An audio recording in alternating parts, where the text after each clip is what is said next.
So this is going to be a Fallout 4 damageless guide. That is a pretty quick route, all things considered. This one was less than 3 hours, which is really good in the grand scheme of things. No more 7 hour runs anymore. So this is going to be the Minutemen route, because it's got the least combat out of any of them, and also skips some really obnoxious RNG sections, where you'd either be stuck in a vertibird with things shooting at you and you can't even move your character, or you'd get teleported directly into a place where enemies can just instantly aggro you and kill you during the teleport animation. So this is a much nicer sort of ending, and the only real things to worry about are stuff like your scrap management, which can be a bit boring, but at least it's pretty easy to remedy mid-run. So, first things first, before anything in this video actually starts, you're going to need to do the intro and make a save file, due to the fact that you can't really get hit in the intro of Fallout 4 unless you purposely walk out of bounds and get nuked. We allow people to skip it just because it's really long and really boring. It would suck having to do that every time you reset.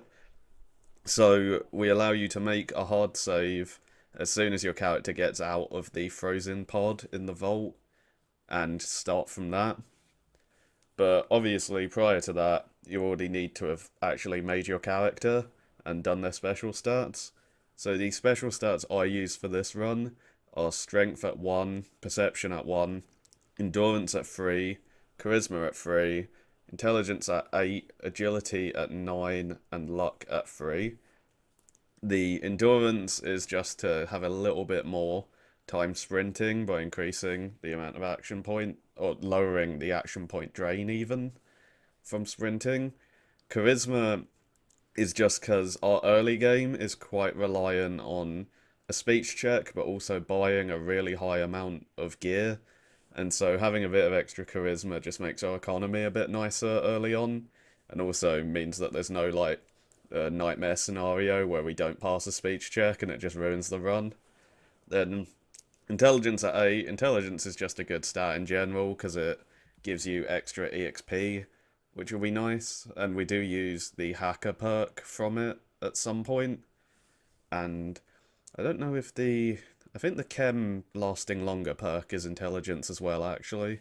So intelligence is really good in general. Agility at 9. Agility gives us more action points, which means more sprinting, which is good. And also, it's going to make our gun do more damage, which is important. And then luck, I put it at 3 because I really like the Bloody Mess perk. I think 10% more damage is really noticeable late game. I know some people don't like it, but I think it's really good.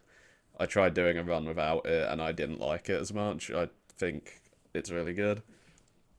In terms of your actual character, like male or female, I don't think it really matters that much. Technically, because we have one speech check with father at the end, it's slightly better to play as a female character, just so you can have the Black Widow perk. But I don't think it matters. We're going to be doing that speech check with 14 charisma anyway. And so, realistically, pick whatever character you want and you like more. So, that's kind of all you need to know beforehand. You're just going to always start from this save file in the vault. And let's start the video now from there.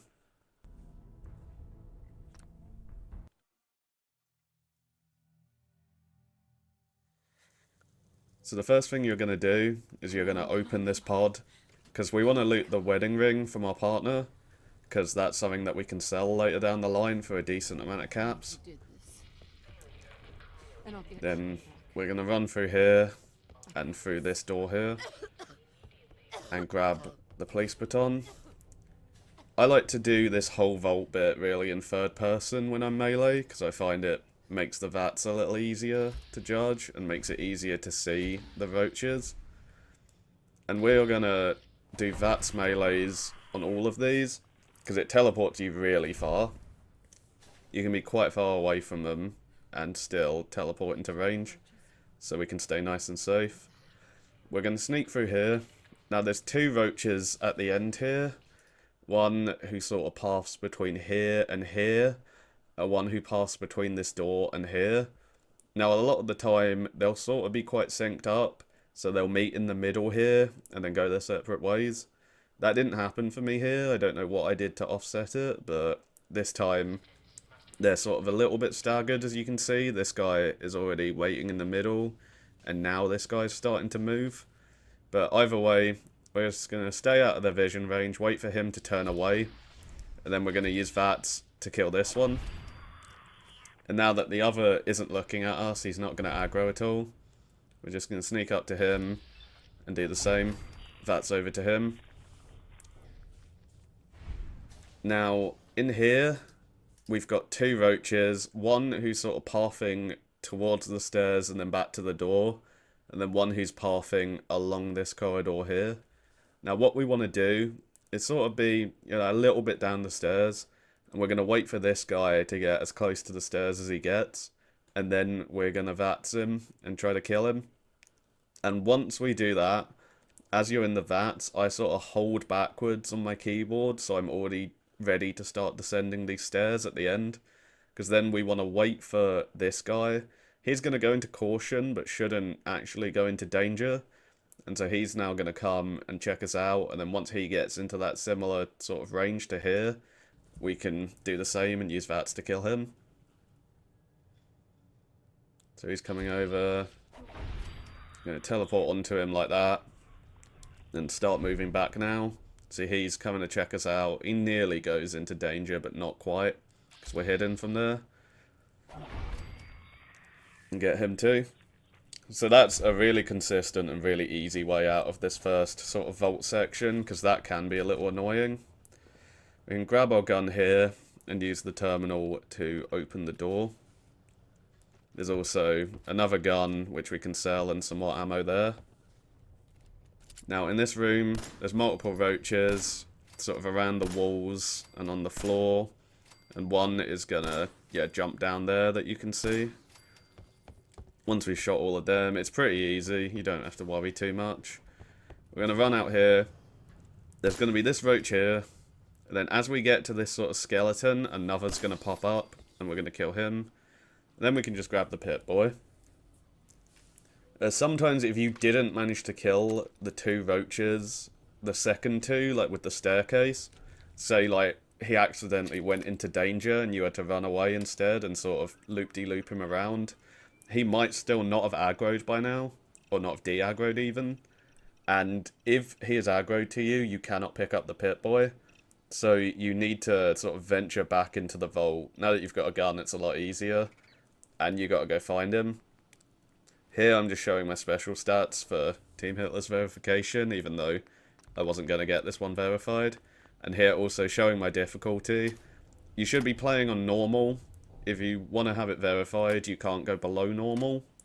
If you want to go above, then God bless you. But this run's strats might not work for that.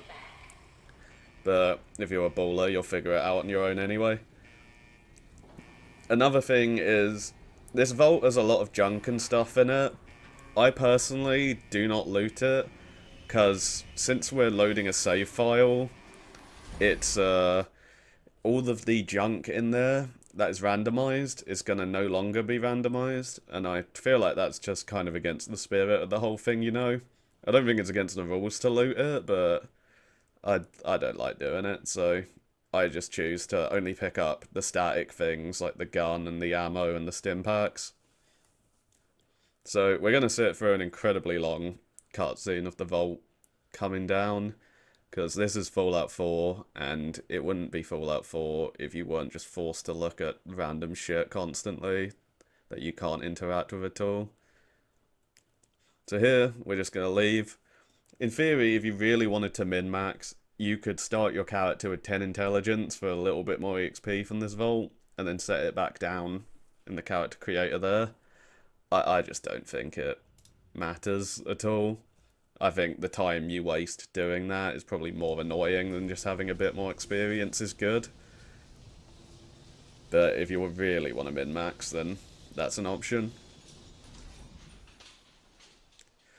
Now from here, first thing we're going to do is look inside this and loot whatever's in here. And then also these yellow crates. These have like radaways and radexes in, so it's good to loot that. Then we're going to run down here. You can go down this cliff however you want, really. Just be careful not to fall for too long so you don't take damage. And then in Sanctuary, first thing we want is some clothing with 2 charisma.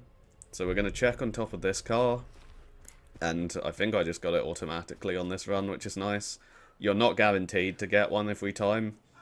I will edit something in after this section to show you all of the locations. But we want to check that thing for whiskey.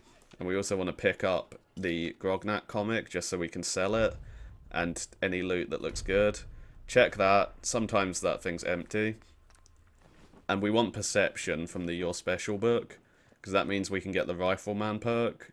Which is going to be essential to the run with the weapon we're using. Now from there, we want to come into this blue house up here. And also start looting this stuff. Down here, we're going to see a cap stash and a toolbox to loot from. But this is the most important thing. That mentats drop. That guaranteed mentats in between this section here. That is going to be used to make some great mentats that are going to make purchasing stuff a lot better for us. Because it's going to give us way more charisma, but also 10% increased buying and selling power, which is a lifesaver. So we go down here. We want to loot just everything so we can sell it more easily. But the main thing we want are the 3 gold bars that are laying around, because they sell for a shit ton. It's also good to get these beers, because they give 1 extra charisma, which is nice. And then, yeah, just pick stuff up, because we are going to be really tight for money. So even stuff like food that you wouldn't usually need, it's good to just get those like couple extra caps from selling it. And then when we come out, there's this tree trunk here that's fallen down, which we can use to get up here. And it's just another bag of stuff to loot. It's randomized, so sometimes you might get shit stuff in it. I think this was pretty decent. But, you know, it's just worth checking as more stuff to sell, more ammo. Now, our next step is we want a fat man and a mini nuke. So we're going to cross over the river and head east towards those cars you can see on my compass. And then that is the robotics disposal ground. That has a free fat man mini nuke and also just some good scrap and stuff to pick up. We're just going to head along the river here. We can pick up some hub flowers here, which is good. I don't know why my video looks so awful, but c'est la vie.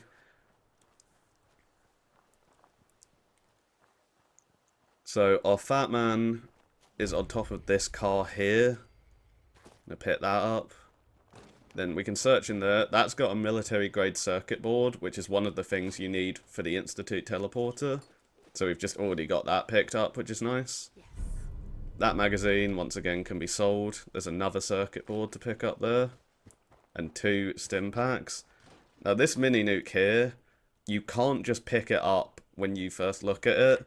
You've kind of got to walk into it a bit and dislodge it to get it out of there. But then, once we pick that up, we're going to head back to Sanctuary.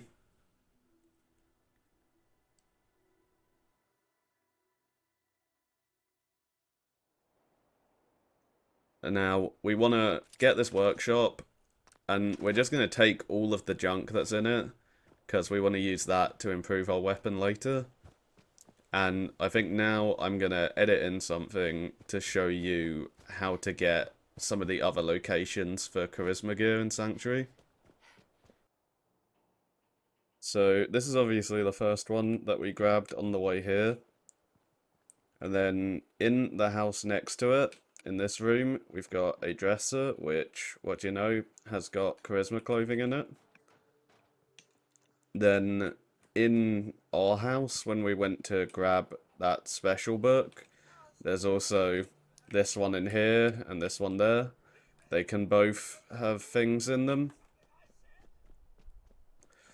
Then we've got this blue house over here that we go into to get the mentats. Similarly, this room here, there's whatever the fuck this is. Not charisma, but don't like looking at it. Then after we get back from getting the fat man, this is where our fast travel location will be. And we can also check right in here for this suitcase. Once again, 2 charisma in there. Then from there, we sort of start going down these houses. Actually, that's the first one. These houses, this is the first roach house. So there's 2 roaches in this house that we've got to deal with before going in. First one's just there. And the second one, see where that bin is going to spawn when we walk in. So there he goes. Fuck me. He's violent. And he's dead. And then in here, we got another suitcase. This one's locked, but we've got bobby pins. And it's only normal, so we can undo it. And that quite often has some in as well. There's also meds there if you want them. It's not a huge deal. Then we have this house as well, which I believe should be here, a dresser that can have stuff in. It's also got this safe here that you can undo, though be careful for the bomb and the tension trigger on it. Now from there we have our second roach house, so around the door there's going to be a roach that's going to come out when we get close to this one.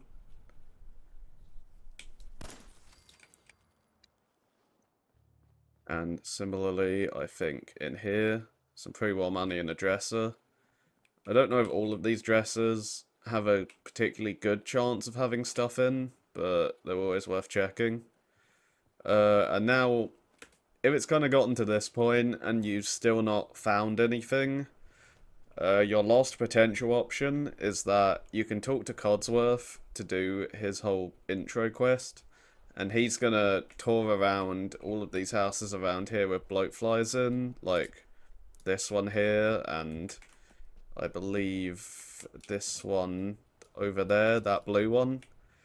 Yeah, there it is. And he can clear those out for you so that you don't have to deal with their ranged attacks at all on your own, which is nice. And there's potential loot to get in there as well. To be honest, unless I was doing like, you know, second game of a trilogy or whatever, I might just reset, honestly, if I get to that point and I haven't gotten anything here. Just because it's going to take a little bit to do and it's going to be boring, and it's like, well, I might as well just accept that I got really, really bad luck on this run and just restart again because it's only a couple of minutes. But obviously, that's kind of up to your preference and that. I feel like it's super unlikely you ever even need to go to Codsworth to get it. Like, you've already seen here, I got 3 pieces on this run. Like, the one in the car suitcase and then 2 more. And I didn't even check one of the suitcases, so there could have been a 3rd for all I know. Or a 4th even. So, that is how to get all of the charisma clothing checks in Sanctuary. It should be pretty easy. It's not something to really worry about. And you get very used to doing it quickly once you start actually running the game.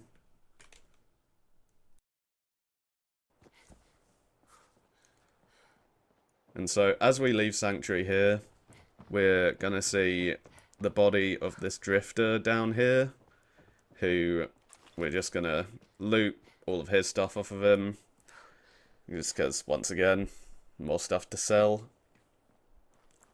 And head over to Red Rocket.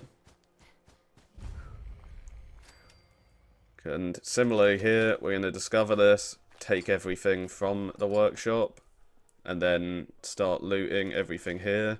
You can get pre-war money in that cash register, which is nice to have.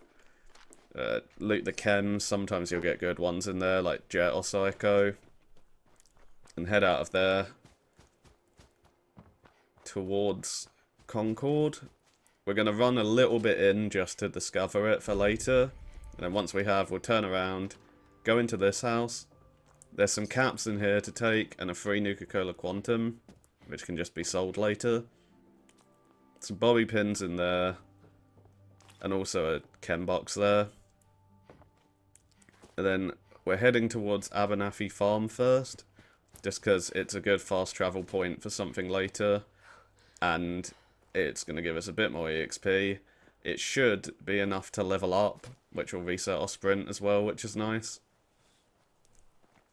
And it is a potential settlement for the Minutemen quest. I don't really use it as mine, because there's more people to clear out of it, and I've sometimes found things are just buggy with it. I don't know why. Sometimes when I find I send people there, it like isn't counting them as being like an actual settlement, so I've sort of stayed away from it. There's 2 guaranteed hub flowers here, which are good, and there's also a guaranteed beer in there. And what we want from here is this whiskey, because that's part of our great mentats as well, and that is a guaranteed drop. So once we grab that, you want to be careful because there are bloatflies around there, so you want to sneak a bit. And then run this way towards the east. These guys will aggro on you, but they won't actually attack you, so it's fine. So we can just loot those ammo boxes and this hub flower again.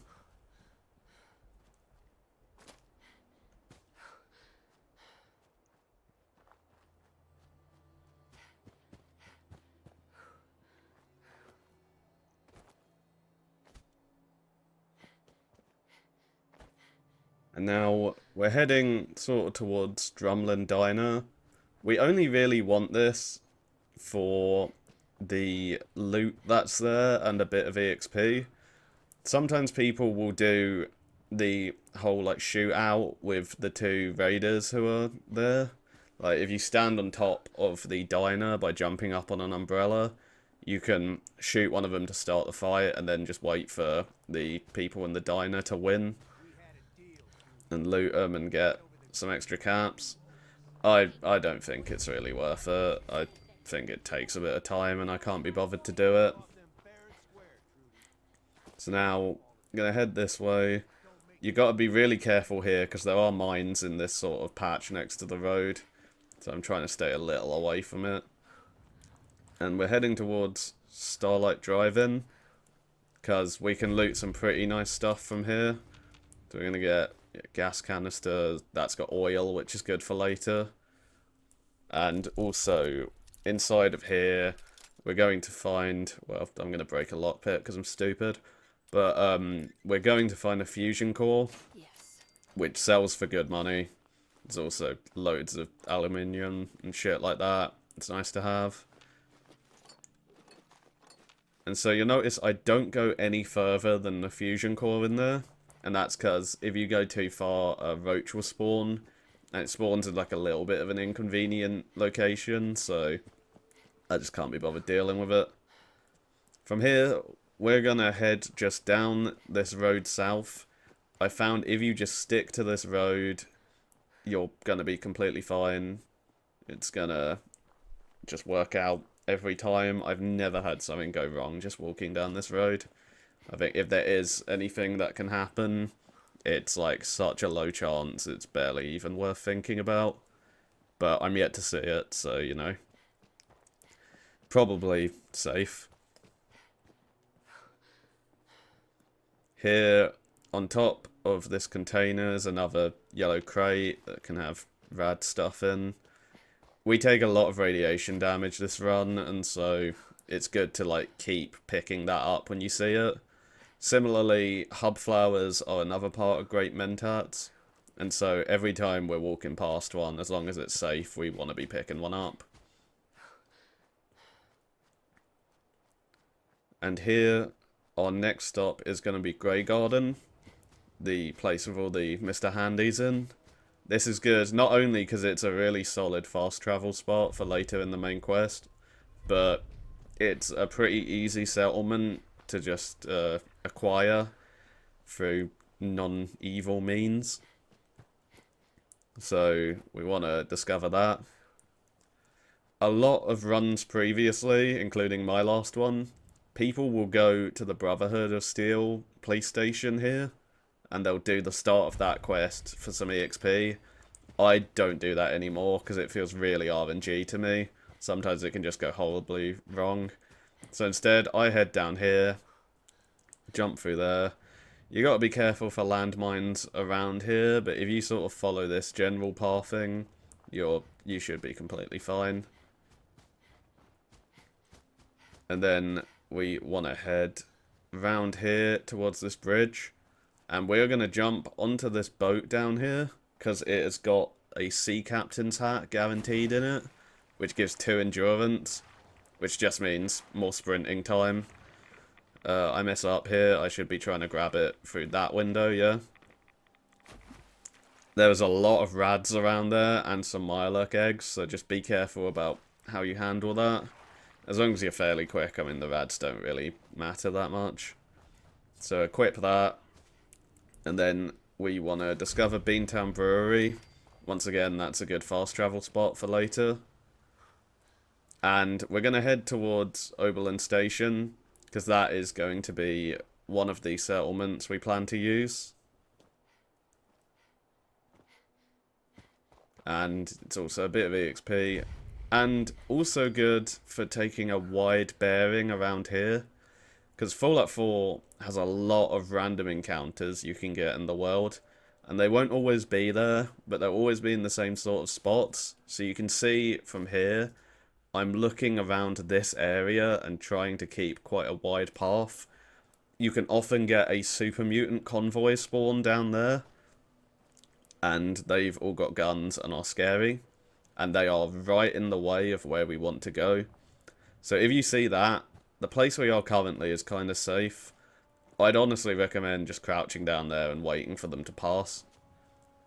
Fortunately here, I didn't get anything, so that's good. That's what we want.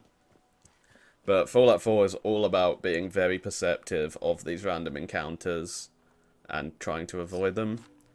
We want to go in here and pick up that day tripper. That's the most important thing.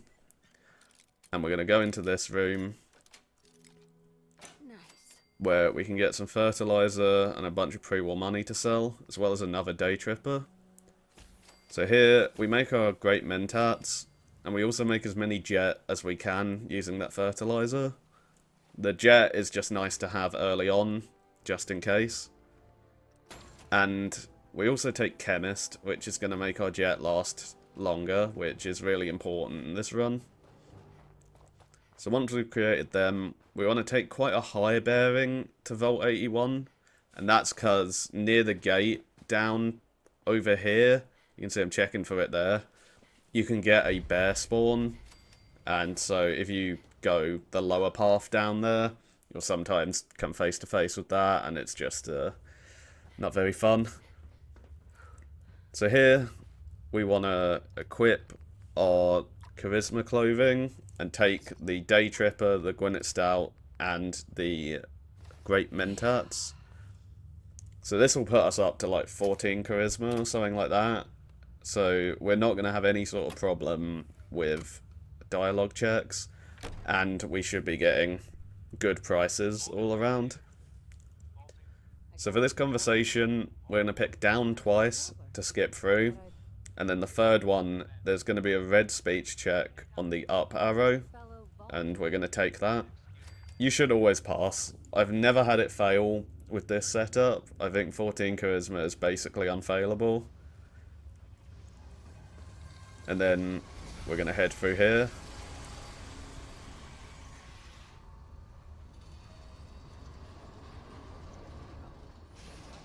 These guys are going to have a nice, unskippable conversation.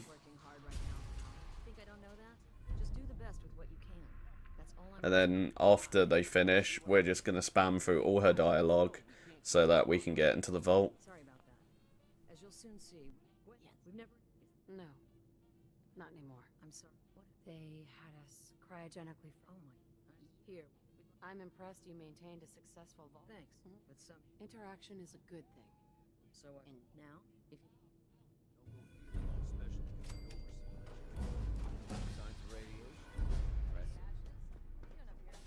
So we walk through here and go down this elevator, which is going to take us to the floor that's got the most important shop of the run on it, because it's where we are going to get the weapon that we're going to use for the entire game.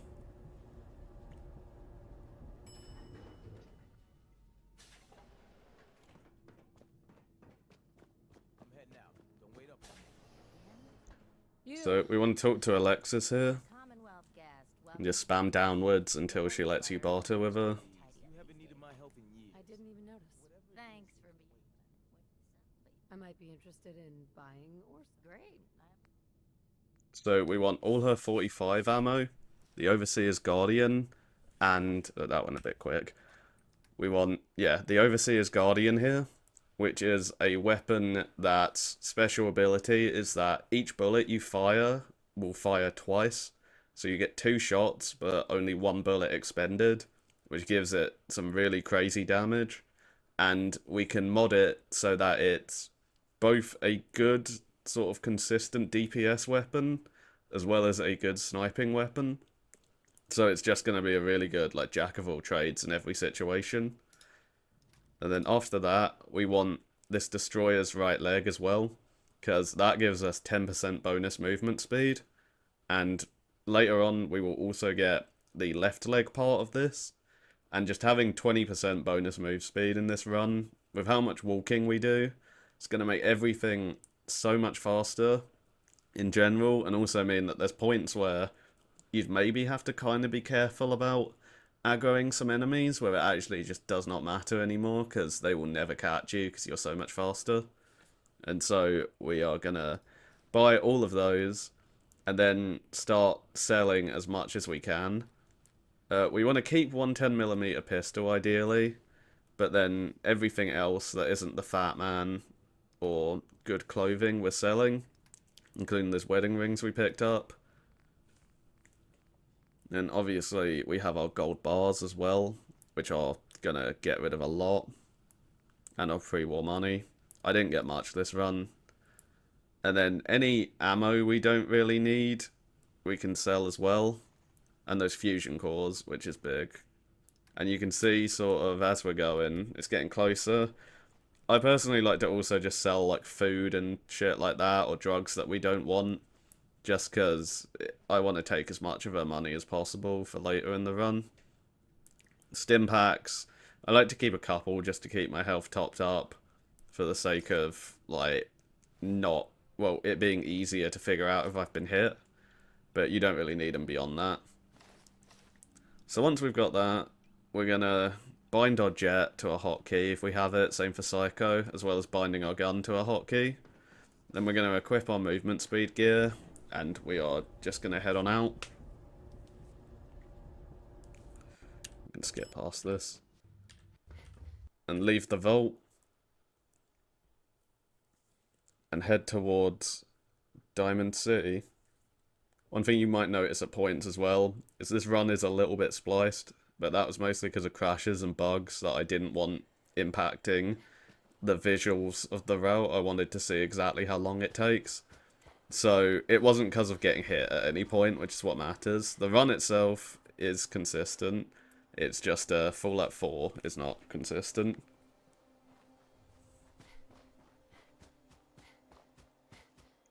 So I take this new path just because it's funny, where we're going to jump up here and then sprint over this and keep jumping to clear that whole section. But from there, you do want to take quite a wide-ish right path, just because there are raiders down here. Why does this look so terrible? It's not HD. But we want to sort of make sure we're not getting spotted by any of them while heading into Diamond City here.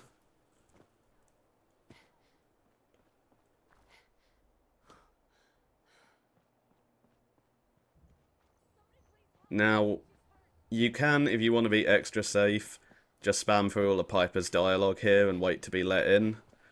I can't remember whether I do it right on this run or not. Okay, I do. We're going to shoot him and then instantly lower our weapon. guards will always forgive you after the first shot. And what it will also do is aggro Piper for a second, which is going to make her skip that whole section, and the door's just going to instantly open. It's just a bit quicker, but it is, I guess, more dangerous. I think if I was doing a trilogy run, I would just go through her dialogue and not risk that. But it gets really annoying, so I wanted to skip it.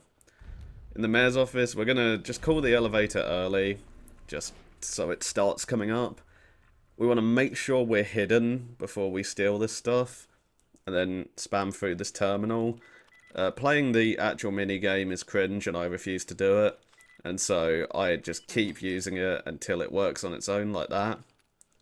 If you do that though, however, you do need to be careful. People can eventually come in and see you. So you just got to be quite aware if you're taking a lot of attempts. But the reason we did that, we wanted to steal the whiskey and the desk fan for materials for crafting. And we wanted to use that safe to get the key to Kellogg's house for later, so that we don't have to do any part of that quest and can just run straight to his house. I like to jump onto this part of the lift and then jump off just to save a bit of that animation. And then we're going to enter the tap house here to start the quest that gives us some jet. We're going to instantly leave. If you do that, it skips the whole fight that they have, and Paul will just leave on his own in a second. I'm switching to charisma gear, because there's 2 speech checks we can do here. One that will make him just pay us some extra money, and one that will make him not come into the building with us, which speeds it up a bit, and also means you don't have to kill him first before killing Cook. So we're going to press down 3 times, and then we're going to press left twice. This'll work better if I talk to... Probably right. I'll make sure... And then 1 more down just to end the dialogue. And then we can swap back to our movement stuff. When we enter, we're going to just want to crouch over here and wait for everybody other than Cook to have left. Because sometimes you can get crazy shit. Like, if one of them is, like, even slightly materialized, then they'll come back in and shoot you. And then we're going to shoot Cook in the head. It should always one-shot him. Loot him for the relevant stuff. And read his note to trigger the rest of this quest. This is a good place to get some extra beers as well, for some extra charisma.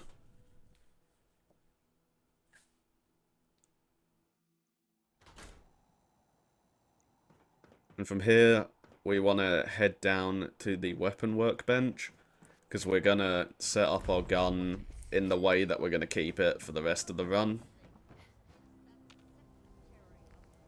So we want the hardened receiver, because it has the best damage, and the long barrel for extra range. You should always have enough stuff for it. If you don't, there's another desk fan at the hairdresser. You can pick it up by holding E on it and just drag it somewhere people can't see it. And then steal it like that. But after that, we've travelled to the Beantown Brewery. And we're going to get our point in Rifleman here. The reason we've come here is because the river is a really good way to travel safely in this game. Because there's no random spawns in there that can fuck you over. And so we're going to pop a Radex just to make it so we can stay in here a little longer. And start swimming this way down the river towards the south. And this is also going to be a really good time for us to start discovering a bunch of locations that either give XP or are going to be useful later in the game as fast travel places.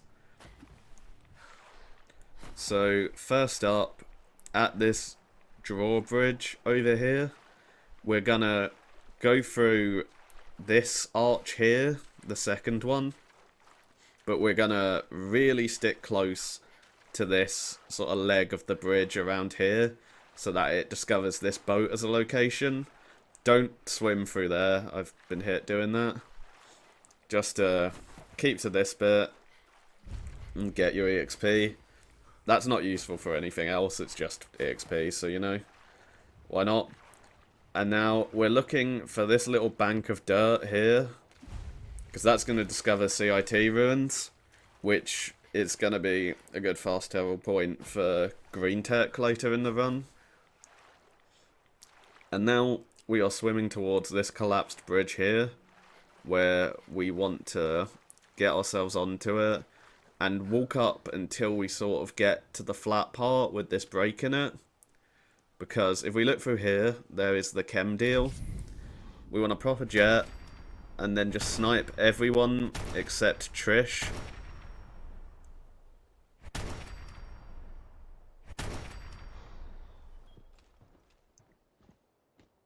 You should have tons of time to do it in, because we've got the chemist perk. And now we're going to walk up here. If you drop down onto this car, you're not going to take any fall damage.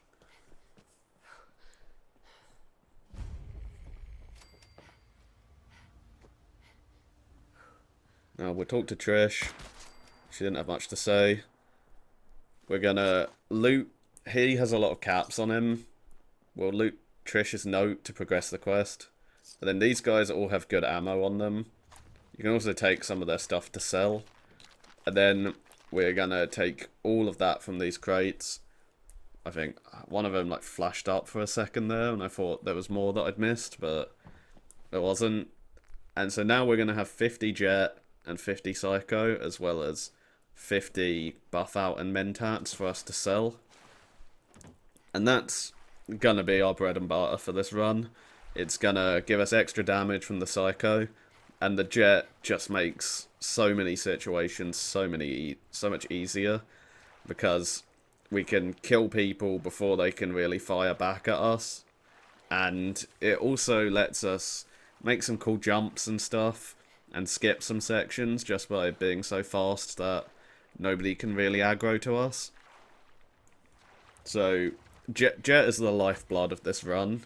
Jet is what makes it so consistent, because there's a lot of times where without it you could get surprised by something legitimately quite bullshit, and it's like, how was I ever meant to survive that? But Jet is the answer. Jet makes you survive that. We're going to be little addicts this run. And so next thing, we've swum up here through the bridge, and we want to climb these rocks and sort of jump onto this barrier here, because we want to go to, I think it's Cabot House. It might be Cabo. I've not done the quest. I don't know how it's pronounced.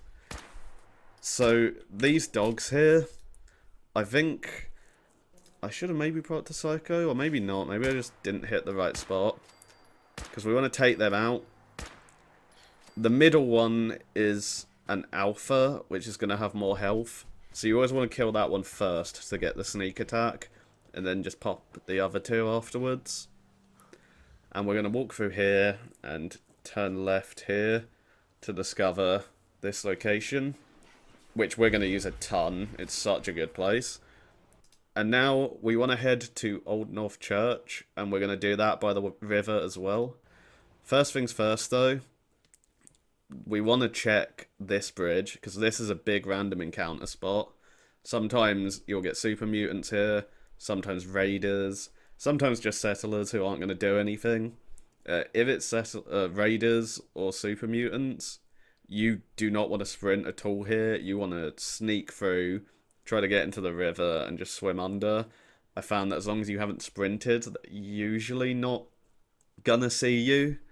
If you're really uncomfortable, you could fast travel somewhere else, like to Diamond City or something, and then fast travel back to Cabo House, and then walk out here and see if there's still something here. In this case, I was fine.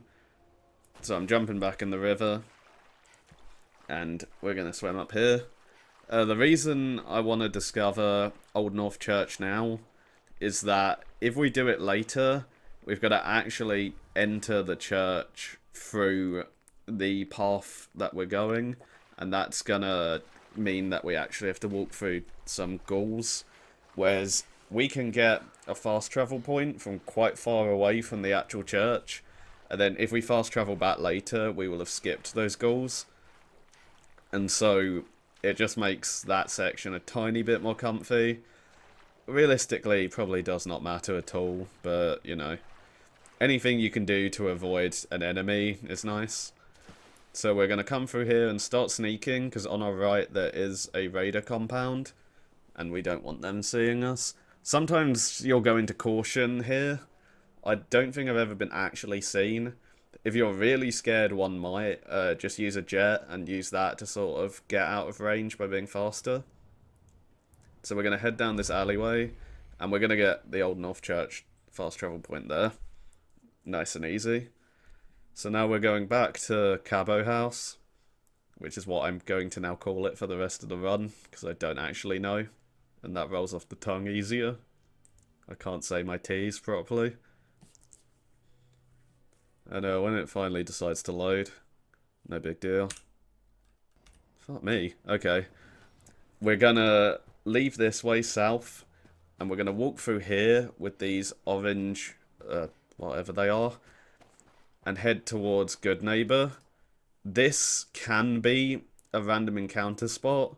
Sometimes you're gonna get super mutants here walking around who will fight the gunners over here and then start patrolling this. If that happens, honestly, like, once again, leave, fast travel somewhere else, come back and see what's happened. It's not worth trying to engage with that on the fly. But what we're going to do here, that I like doing, is jumping up here, and there's going to be 3 gunners outside Mass Fusion who can aggro to you sometimes if you run through. So I'm going to use a Psycho, use a Jet, and just try headshot all 3 of them, and then start sprinting past. There's a lot of mines here to be careful of, but this pathing's fine. Now, there are super mutants down this path, and you're going to hear one of them aggro to me here. I have never been attacked by them. Like, you can see I'm in caution there, when I did a little crouch. I think that path is always fine. I've never had it go wrong. It should always be fine.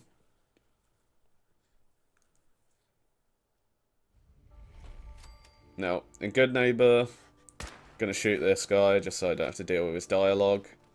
And we're gonna head into here, because this is a good place to get a whole bunch of jet for free without having to create it. So we're gonna walk in here, make sure you're hidden, steal that. Once again, make sure detected has gone away and take that, otherwise they will shoot you.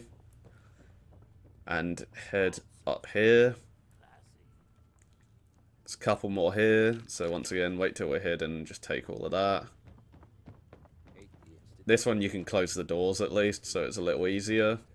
And just take all of this stuff. Anything you don't need, you can sell. There's technically also, in the cases down there, another jet that if you really want it, once again, pick it up by holding E on it and drag it out of sight. I don't really bother, because I never really got that close to running out of jet on this route. We're going to head the exit that comes out here, because we want this chemistry station. Because we want to make some more great mentats, because we are going to be doing a second round of buying expensive shit.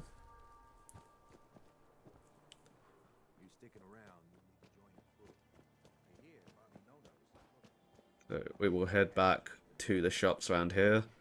And we want to check on Daisy first, because she is the one who has our second destroyer's leg, the left leg. So we're going to use the Great Mentats and a beer, but not a day tripper this time, because I want to save that for the very last speech check of the run, because it's the most important. So we can buy her ammo as well if we want, and this destroyer's left leg. And now, we also, as far as junk goes, she does shipments of circuitry, which are good for turrets later. Also shipments of steel, which are once again good for turrets later. Honestly, I don't know if I'd still buy the steel now. I think I probably wouldn't on a future run. I'd just get the circuitry there. Selling all of that buff out and most of the mentats, I keep 3 just so I can make a few more great mentats, is a good way to get a ton of money here as well. And now I'm just selling, like, whatever shit I don't think I need to try and recoup as much of this as I can.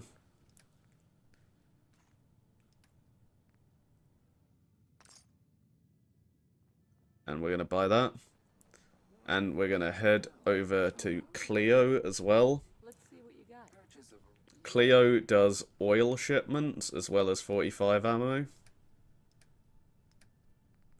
And the oil, once again, really good for turrets. Now here, I'm selling my Fat Man, which might sound dumb because we need it. However, Cleo is so nice that she is actually just going to let us take it right back in a second. Now, I'm looking through here just to see if there's anything I don't really need that's got a decent amount of value on it.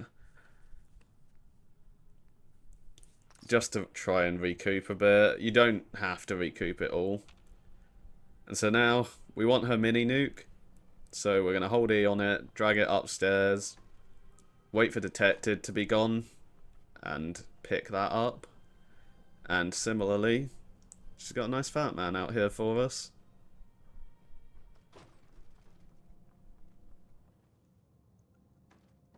So we will grab that. And we are now heading to Diamond City, because setup is now officially done. We've got our setup, we got our good weapon, we've got our move speed gear, we've got our drugs. That's kind of all we really need to get into the run properly. It's a bit of a slog, it takes a while, but you'll sort of find ways as you run it more to get it a little bit more efficient. Here, I'm just spamming a bunch of drugs because I want to keep my health higher so it's easier to tell if I've been hit. Annoyingly, I get that little sliver left, so I have to use another one. But we are going to now start heading towards Nick and the vault he's in so that we can start off the main quest. And it's also going to be the first combat sequence. It's only been like an hour and we finally get to actually fight something. Like, fortunately, as much as the setup's a bit of a slog, the rest of the game is like actually quite dense in terms of the combat sections and that for the next while. We sort of get through lots of the main quest at once. And so, from Diamond City, we're going to head here and go up these stairs. We're heading towards the library first. Be careful, there's a random spawn chance here. I haven't seen many, like, outwardly hostile ones. The only one I've seen is the Mr. Gutsy that can spawn around here. And he, a lot of the time, isn't actually instantly hostile.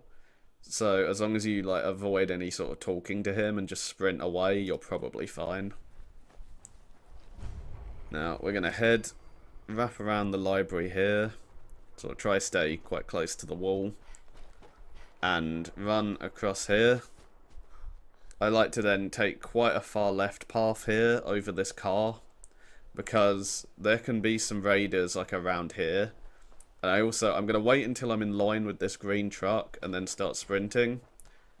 Now, you're going to hear the raiders aggro a bit, but even though we go into caution, I've never ever been actually shot doing that and sprinting through there. You should be fine 100% of the time. Now, we head towards the common here. This guy's got some caps we can loot. And then we just wrap this corner to the train station. Don't worry about that Protectron coming out. He's not going to do anything. And we can head into here, which, in my opinion, is actually the hardest part of the whole run here. Because the enemies sort of have slightly randomized positions. And this room's probably the hardest too. So you want to use a Psycho. And there's going to be a guy sort of around. Sometimes he'll be sat here like this. Sometimes he'll be sat on like a bench here or here. Other times he might be walking around there or something. And you've got a free shot for your first one as long as you stay hidden. So we're going to wait and see when we can just kill one using VATs to sort of scout them out. And now we're going to get an idea of where the rest are. and use a jet. So I can see one is over there. One is inside here and opening this door. I'm gonna shoot him, and now the other one was asleep in there, so I'm just shooting him. I did that pretty unsafely just because I'd already gotten a run, so I didn't care that much. If you want, you can obviously take a lot of these sections a lot more safely, but like firing 1 or 2 shots, then like backing out and hiding, and then firing 1 or 2 shots once they're sort of de-aggroed.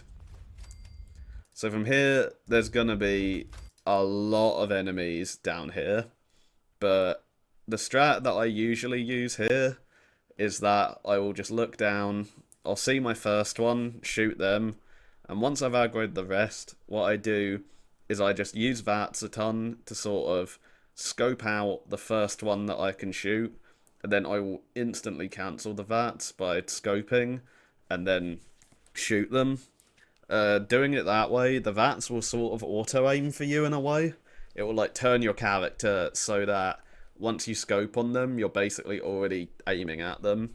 And you can just do that in quick succession, and it will mean that you can just keep taking them out. You don't have to worry about turning your character or whatever, or trying to find them and aim for them. It's going to do all of that for you, and you're just going to keep firing at them like that. So you see here, I'm going to use my jet, shoot the first guy, and now I'm spamming that to try to see him, then the next one.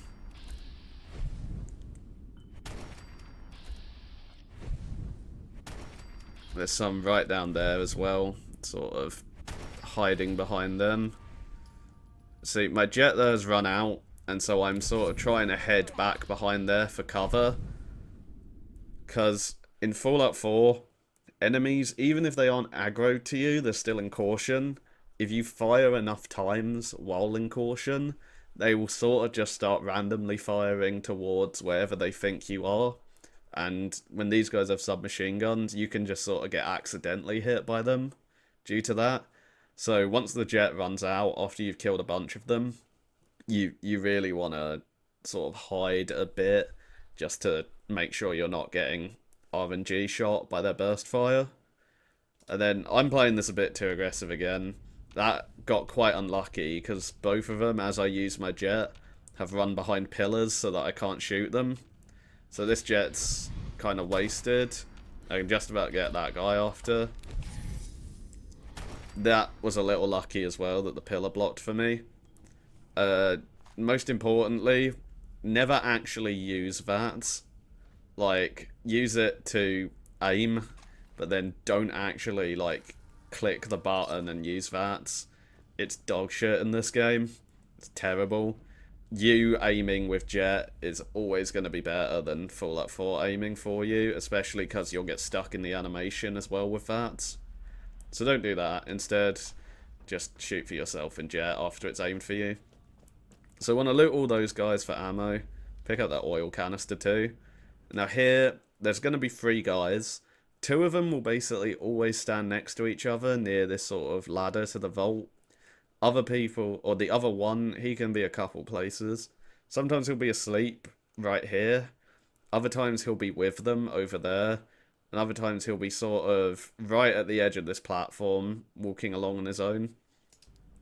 So once we get here, we're sort of just trying to look for him for now. If we haven't seen him by now, we're just going to use a jet.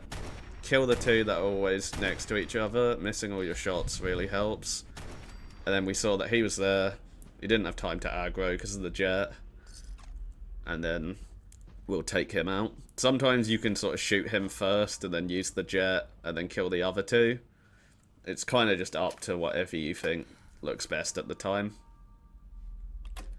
So now I'm going to open the vault. Good time to reload so we're not slowing our movement speed down. Little optimization. Then this is going to instantly make one of them come out and start looking for us.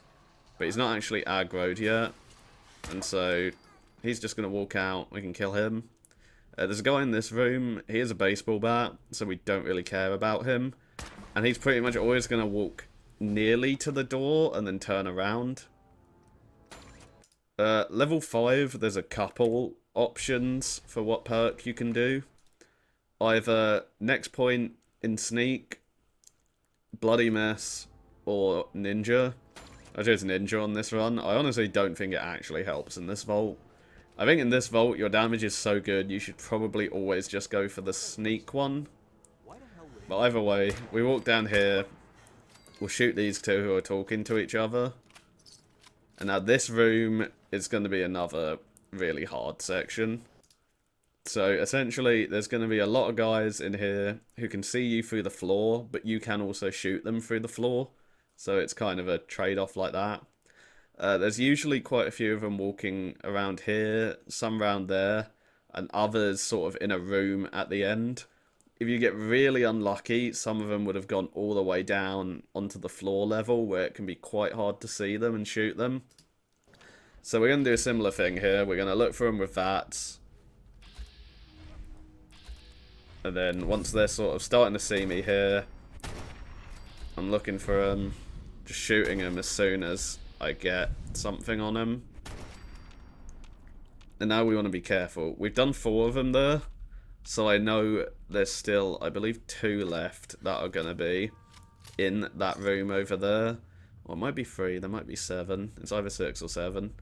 But I know that because nobody else is aggroed to me here, they must both be in this room. So I'm going to check and see if they're there. One of the ones left is definitely going to have an SMG. The other is going to have a baseball bat. So we've been cautioned there, so I'm just going to use a jet. That's the SMG one. And we're going to check. There's the baseball bat one. And shoot him. Sometimes one of them can actually fall down the hole in this room that we're about to go through. And so you'll see them down here instead. And then you've just got to make sure you notice when that happens. And shoot them from up there. But that's kind of the easiest one to deal with, to be honest. Then, also there, you could kind of see, when that guy got up and I wasn't expecting him to be there, I sort of just instantly realised shit wasn't going how I wanted and used a jet. That is something I always recommend in this game. If anything feels uncomfortable, just use a jet just so you've got more time to figure it out. You can always just make more and buy more later if you think you're running out. But you can't undo getting shot because you didn't have it on, you know? So it's really good to just use it for safety if things aren't going great. So from here, I'm going to shoot this guy. And we're going to loot him for his code to get Nick out.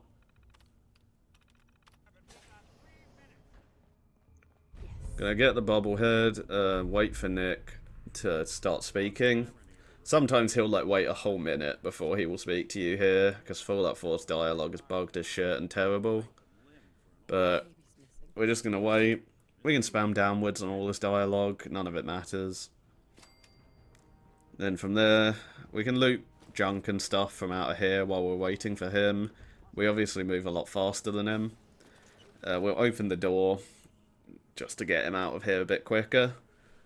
And now, when he goes down these stairs, we're going to follow him sort of about halfway until he starts sneaking and talking about there being enemies.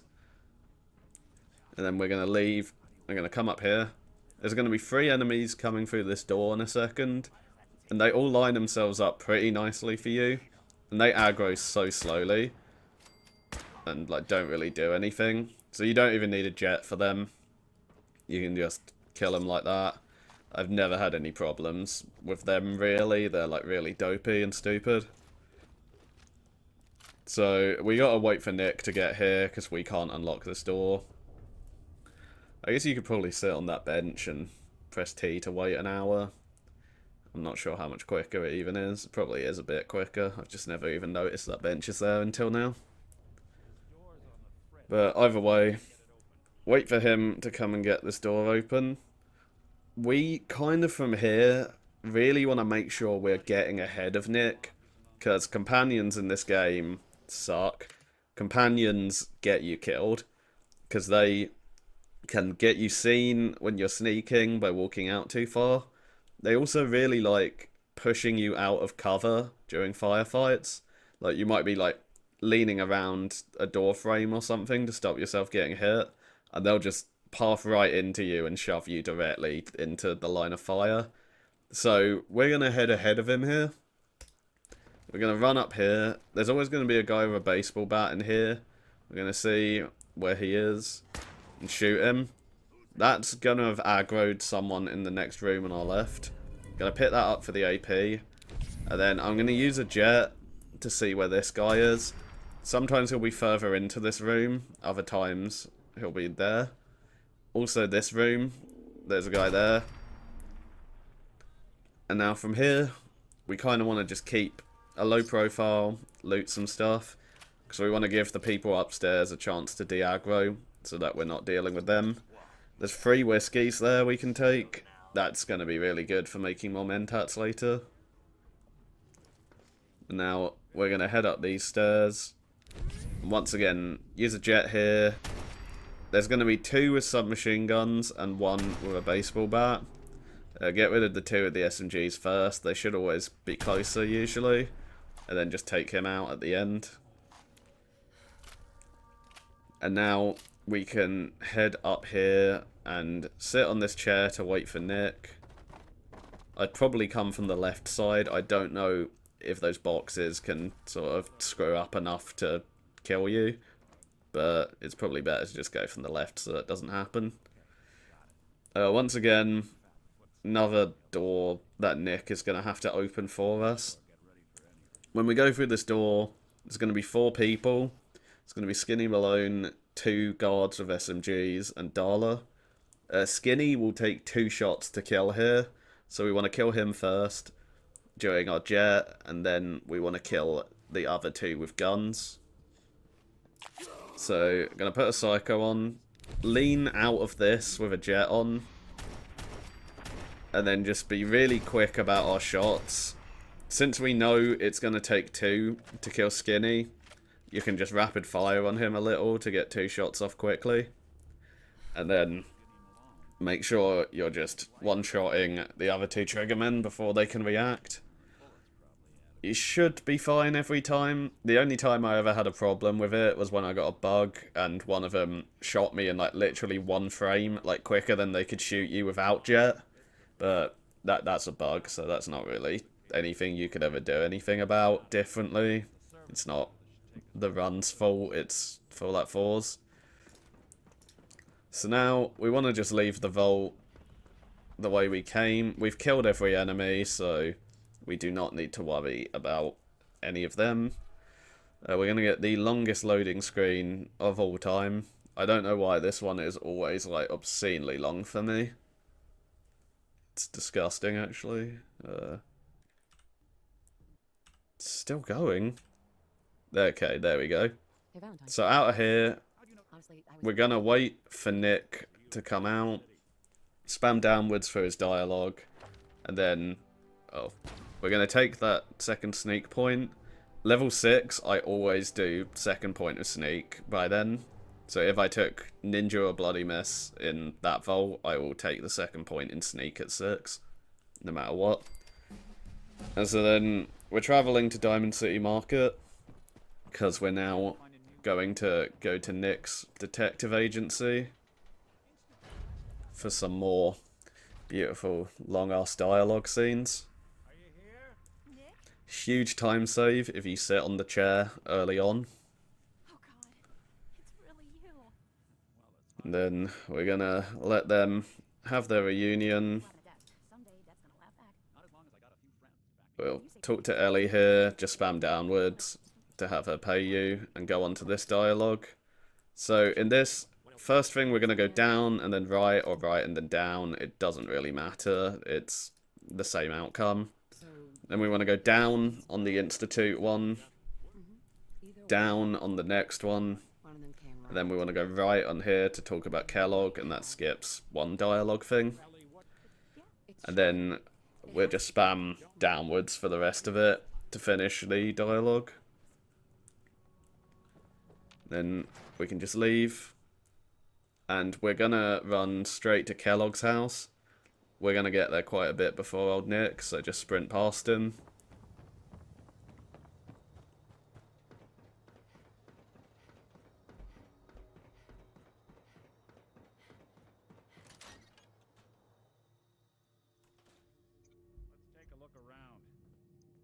So here, just go straight for the button under this desk. And then, I don't know why I went for this stuff first. Interacting with anything on that little table there will progress the quest. And then you can pick up the other stuff while you're talking. I did it out of order there. Then, once again, down on these dialogue options for all of them. And then we're gonna leave to meet Dogmeat.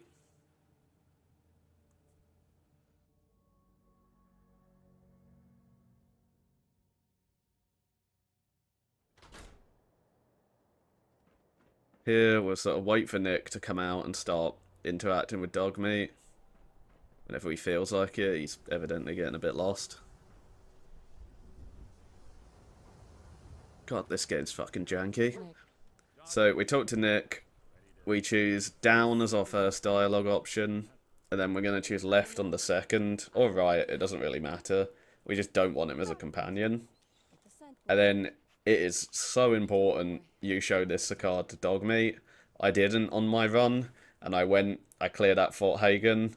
Realised I can't progress the quest. And had to come back here and do it all again. So I had to kill all the simps in there twice.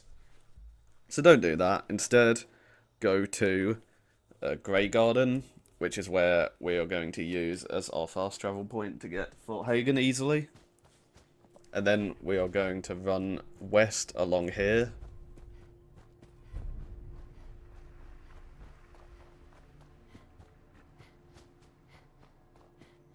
And I like to take, once again, a sort of hard path to the right, where I'm going to go straight through Arcjet here. Pick up some more hub flowers. And yeah, we're going to go through the Arcjet car park, because down to our left is a really, really common super mutant RNG spawn point. And it's also a place where they will see you a lot if you go too far left. So it's like one of the most dangerous RNG spawns in the whole run. I'm sort of looking for it down there, not seeing them, so I'm going to keep heading this way. And we're going to start scrambling up this cliff to get to Fort Hagen. This section, the pathing I do here, I think should be really safe. We want to sort of, come through this chasm here. And head our way up through here. We don't want to go too close to the fence yet, because there can be super mutants and that fighting in there. And they can see you through the fence if you go too close to it and start shooting you. So we're going to sort of sit down here. We're going to just scramble along the rocks before heading over to Fort Hagen. Unfortunately, it's really rare, but there is an RNG super mutant spawn here, where they'll be like walking from here down the cliff. If it does happen, you'll usually be able to see it early on before they can see you. And you probably just have to retreat back a little bit and then just wait for them to go by. I've only ever seen it once, it's really rare. And then we're going to head just straight west to Fort Hagen here. And down these stairs. There's a guaranteed jet on this table, as well as some extra meds and caps from her. And then we're going to go through this door. Fort Hagen's pretty scary. You've got to react quite a bit. But it's not too bad, because the enemy placements are pretty much kind of guaranteed. So what we're going to do first, when we get in here, is use a psycho. And then we're going to sprint upstairs until we get to the blue double doors that have a robot next to them.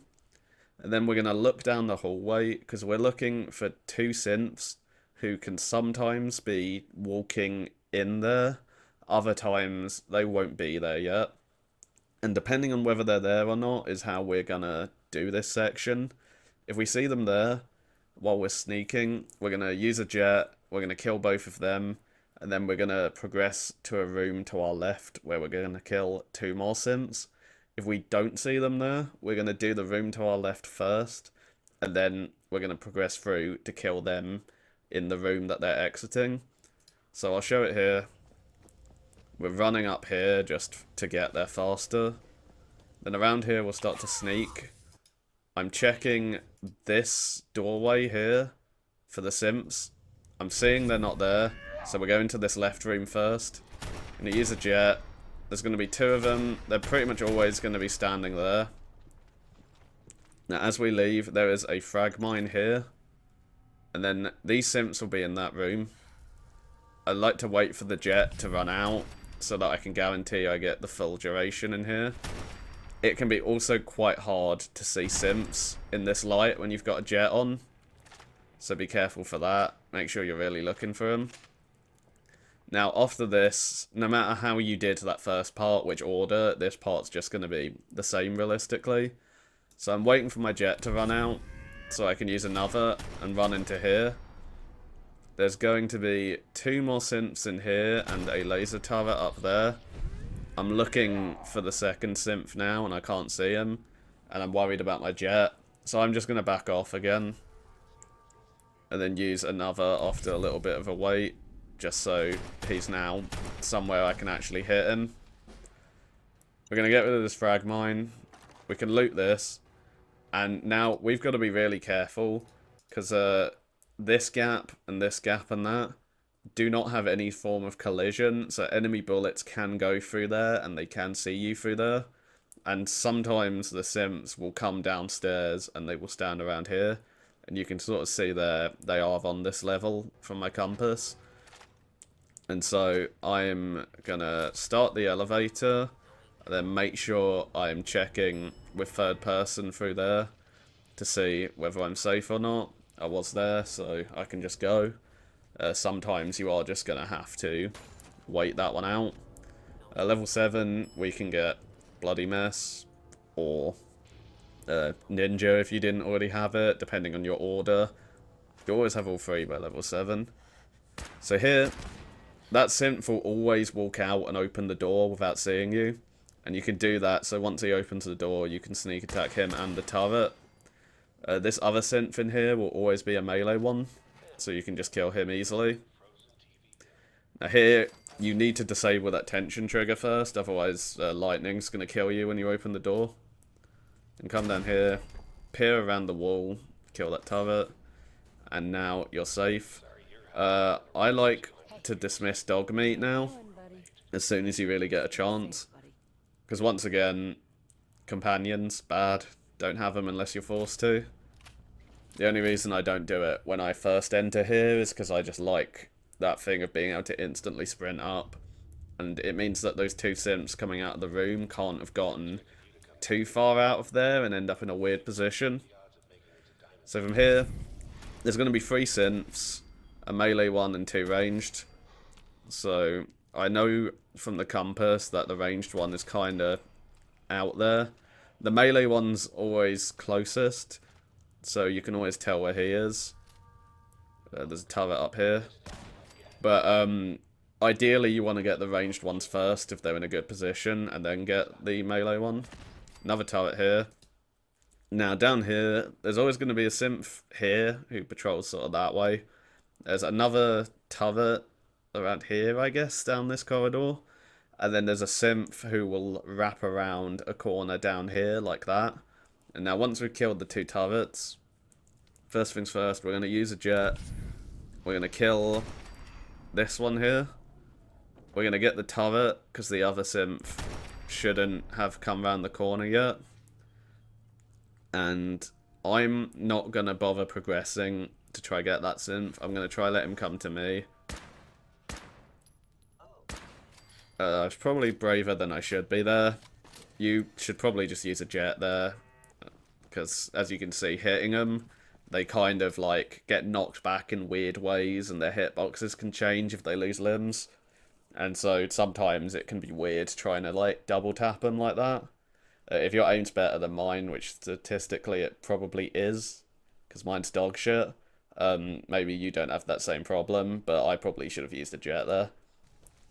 So we're going to go down this little corridor, get the armory password from there for another mini nuke, and there will always be two simps down here, standing about there, so you can just kill them. I think if I'd gone a little further, I could have maybe killed them both at the same time. But either way, I'm going to clear these turrets. You're going to go into caution because there's one other turret, but it can't see you, so it doesn't matter at all. And it's the only enemy left. So, ignore that. Come into here and unlock this part of the armory. And grab the mini nuke. If you sold both your fat mans, which I guess you could actually do now that I look at this, there's another fat man there. And now there's this one more turret in here. I'm gonna blow him up. And walk into this door to start Kellogg's sort of monologue where he'll eventually let us in there. I'm just checking there that my psycho is still active. I grabbed that camera. I believe it's got gears in, which is good. And now we're going to head into here. My lineup I use is I like to crouch behind this wooden barrel here. And this sort of blue light you can see here, I kind of aim around towards that. And I find that's always enough to kill Kellogg. And now he's got two more simps in here that we're going to look for. One's usually a bit to the right and one to the left. They can be in varied positions though. Here, I know my jet's about to run out, so I'm just progressing backwards to make sure I can safely use another one and then pop out to kill him again. After that, we can head up here. Definitely take the brain augmenter and the stealth boys. I take as well, I think I forget to sell them in this run, but the cybernetic enhancer things sell for a pretty good amount, so I take those too. But the most important parts are the password, the brain thing, and the what they called stealth boys. That's the one. Because it's not actually that easy, I guess, in this game to get a bunch of stealth boys, and that's one of our big spawn points for them. Now, we're gonna head up here. Which takes forever. With this terminal, we're gonna want to open the door, and we're also gonna want to turn all these turrets off so we don't instantly get vaporized. And here, so earlier in the run, I actually forgot to look for biometric scanners when I was in Good Neighbor. Because a lot of the time, Daisy has them, but I'm now figuring out, yeah, I don't have one. Fortunately, turrets are a pretty good spawner for them. So I'm going to run around here and just pick off these turrets. They should die in one shot and see if they drop it. There we go. There's my biometric scanner. If you don't get any from any of them, that's fine. There's going to be plenty of other opportunities, like to buy them off of vendors and stuff, but it's nice to get one like that. It's always worth checking if you don't have one yet, because that's part of the teleporter, so that's quest important. So here we're going to Grey Garden. We want this as a settlement, and unfortunately, these people are going to have to pay for it. Oh god, where did I go? Oh no.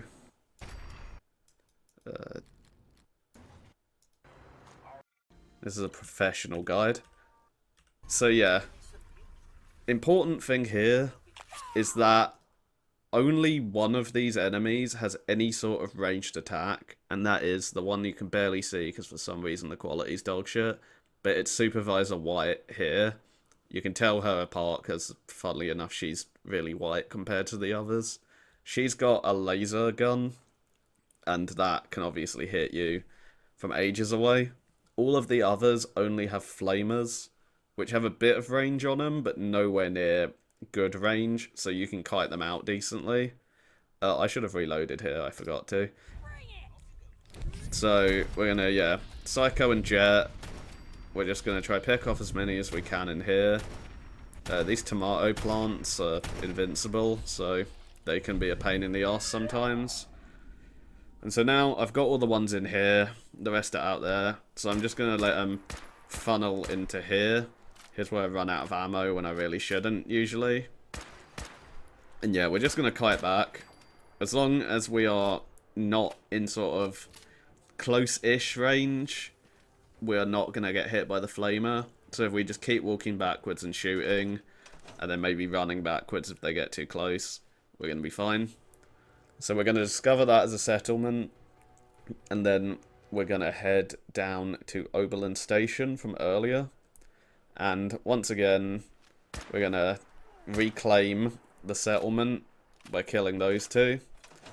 Now, sometimes you will come here, and there will only be one settler, and that's because the game has sort of decided already at this point, I guess, that it wants to give you the Minutemen quest for getting a captured settler back from Oberlin Station. We do not want that to happen, because that would suck. That quest is going to be harder than what we could be doing otherwise. But big part of that as well is that if you come here and that's the case, you can't actually use the workshop because you've only killed one of the two settlers.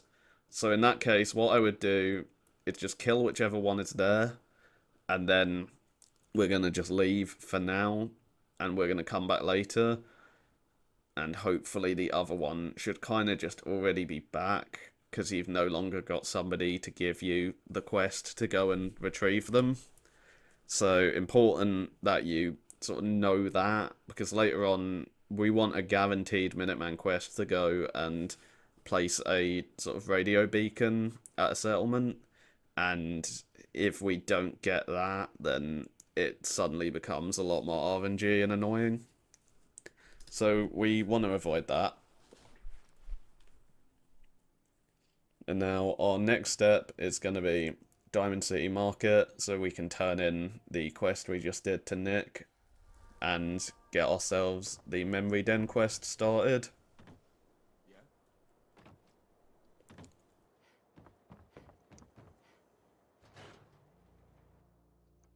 So here, there's going to be a really annoying long dialogue string between these two. I'm spamming down on all of them, except the very last one, where you want to take Piper as your companion. Here, I spam down on that anyway, because I don't actually know where that dialogue ends. But it doesn't matter at all. You can just take Piper afterwards, after you said you're going alone. But yeah, we're going to just spam through this. I've said I'm going alone accidentally, but now I'm going to take Piper with me as a companion. Sure, let's go. And now instantly talk to Nick and ask him to be my companion. This will dismiss Piper without having to talk to her to dismiss her. Oh, and we're sending Piper to Red Rocket now to give us that as a settlement, now that it's got somebody living there. But yeah, the reason that we talk to Nick to get rid of her is so that we don't have to do her whole quest about her interview or whatever. Here, Fallout 4's companion guiding system is working perfectly and he won't talk to me. But now he will. So we're going to talk to him, dismiss him as well, and send him to Oberlin Station. If you don't have Oberlin yet, because you did the whole, or because you could only kill one of them because of that missing settler quest, just send him to Grey Garden. It's not going to be the end of the world. It might make the whole castle defense a little more annoying later, but I don't think it will really matter at all, to be honest. And so here, we're going to Good Neighbor, which fortunately we've already discovered, so it makes this quest a lot quicker.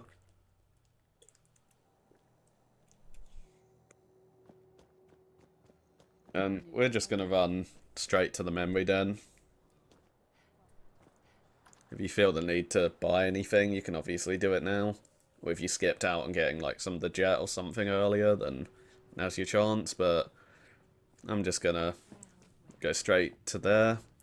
And it's time for the worst part of the game. So I'm going to just keep this brief. You're going to spam through all her dialogue by just clicking down every time. Wait until she starts doing this little cutscene with Nick. Use that as a time to pick up anything valuable in here that you want.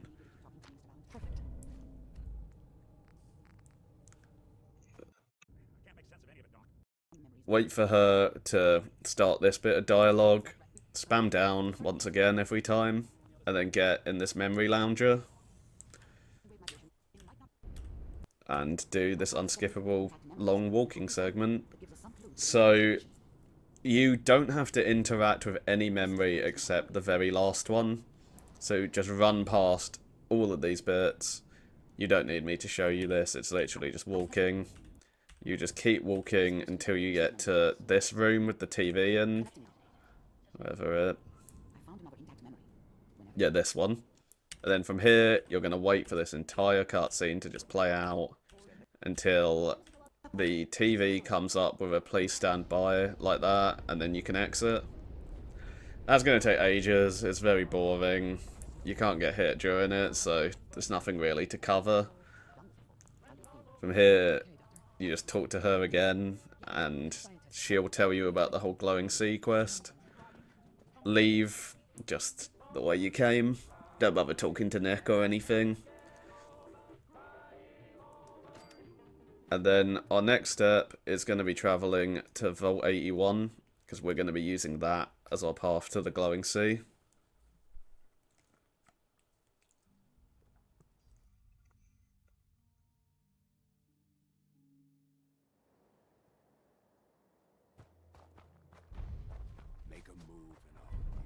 That caravan guard, don't have to matter about. I mean, sometimes you might spawn with the bear, maybe, but if you do, then you're really fast and have jets, so just fucking run away. So, we're gonna head south, and there's this orange bridge here that we're gonna go across. I like doing this more than I like cutting right around it and going down the cliff there, just because you can get random spawns there, like raiders and stuff. So going over the bridge is really safe. I've never had this go wrong. And then sort of heading south towards the road that is down this hill. You'll see this big like red truck and that. And then kind of just heading towards the quest marker for the most part. We're gonna arrive at a sort of cemetery looking section around here near the river. We're just gonna avoid going into the bounds of that gate and go straight towards the actual river here, where we're going to cross over, use a Rad-X now, because we're going to be getting through a lot of rads soon. Now, there can be dogs on this other bank of the river, just ignore it. You're probably not going to aggro them as long as you come wide enough.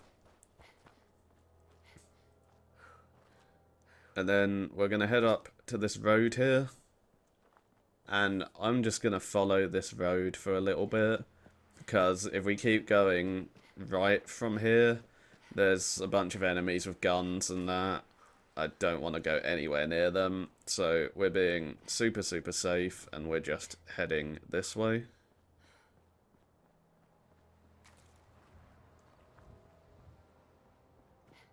I use this like red truck here as my point for going straight across. I'll like run up that rock there and then keep sort of heading directly towards our current quest marker. It's going to change now, but it's fine. We can use the actual glowing sea marker on the map to guide us. And one thing I might recommend when you're first learning is this area is like quite difficult to traverse by eye at times. It can be quite disconcerting, you can lose track of where you are. So once you get to where I'm standing now, go into your map and just place a marker there for yourself. Because this is always where we start from. And so if you start getting into there and realise you're lost, you can use that to sort of traverse back to this space and then start again. So we're going to use a lot of sort of places of interest, I guess, that we can use to gauge where we are and where we're going. First one is this bit of building here, this wall. That's what we're going to use to navigate first. We're going to head kind of towards it. We don't want to get too close because it can spawn some rad roaches. But we're going to use that as an idea of gauging where we are.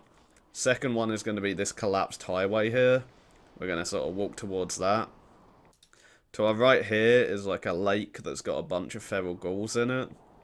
And we're going to just head kind of south here so we can skirt around it. And then start heading back towards the quest marker again. Our next point of interest, it's quite hard to see between the awful quality and the weather. It's this. You can see there's this orange sort of coach thing on top of this collapsed bridge. We're going to use that to head towards it. And we are looking for not the gap with the orange part, but this gap here. We're going to use to walk through. And so here, this bridge bit here has got a Deathclaw that is going to be patrolling up and down it. Usually on my old runs, I would have just waited for it. But now, we're kind of just so fast we can run past it, and it's not going to matter. So I run down here south. I want to stay away from this little pond here and like go to the left around it, because there's bloatflies that can show up. And the next thing we're looking for is this sort of metallic structure here, because we're going to walk on this beam to get over this.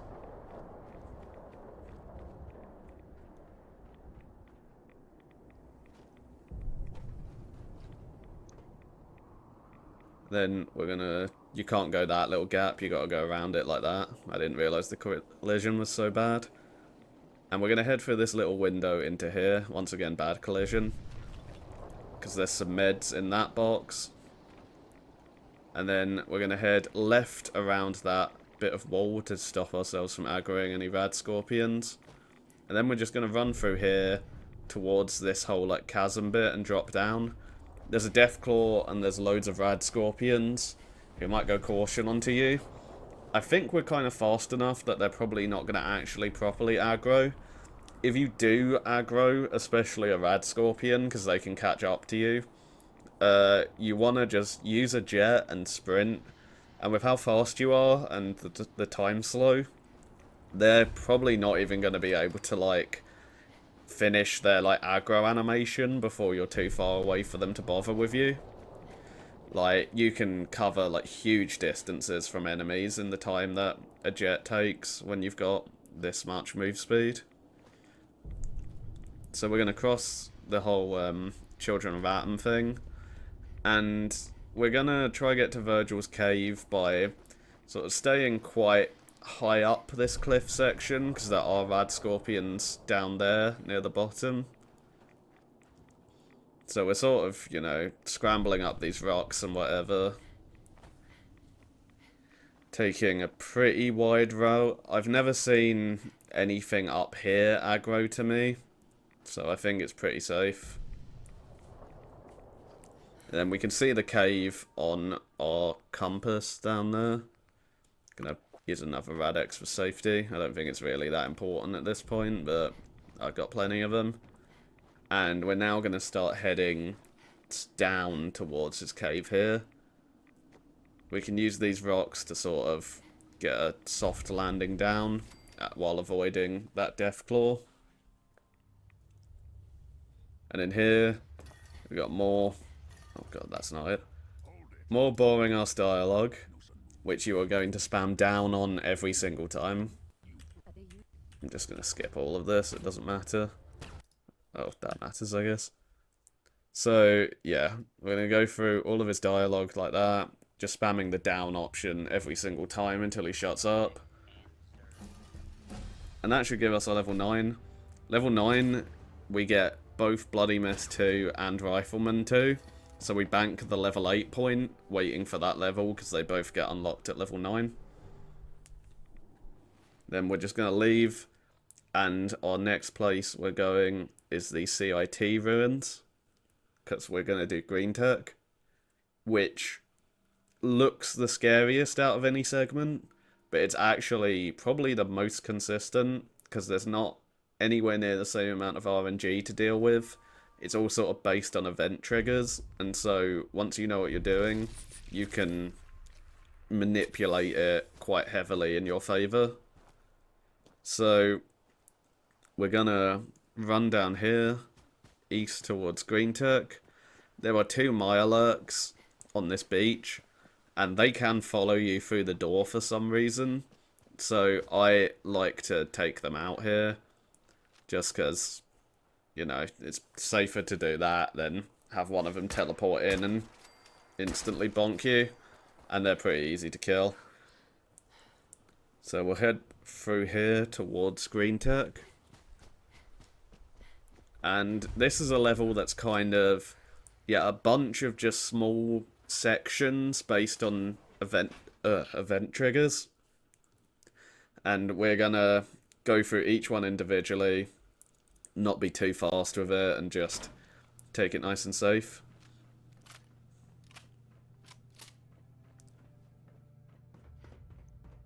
So our first trigger is going to be when we move up to this door. What we're going to do is we're going to lean and we're going to look through. And we're going to have 3 gunners run out into this courtyardy bit. 2 of them are going to come together at first. And then there's going to be a third one who's like a bit delayed, who's then going to run out afterwards. Once we see that third one, we're going to use our jet and we're going to shoot all 3 of them. So there you can see, there's the first 2.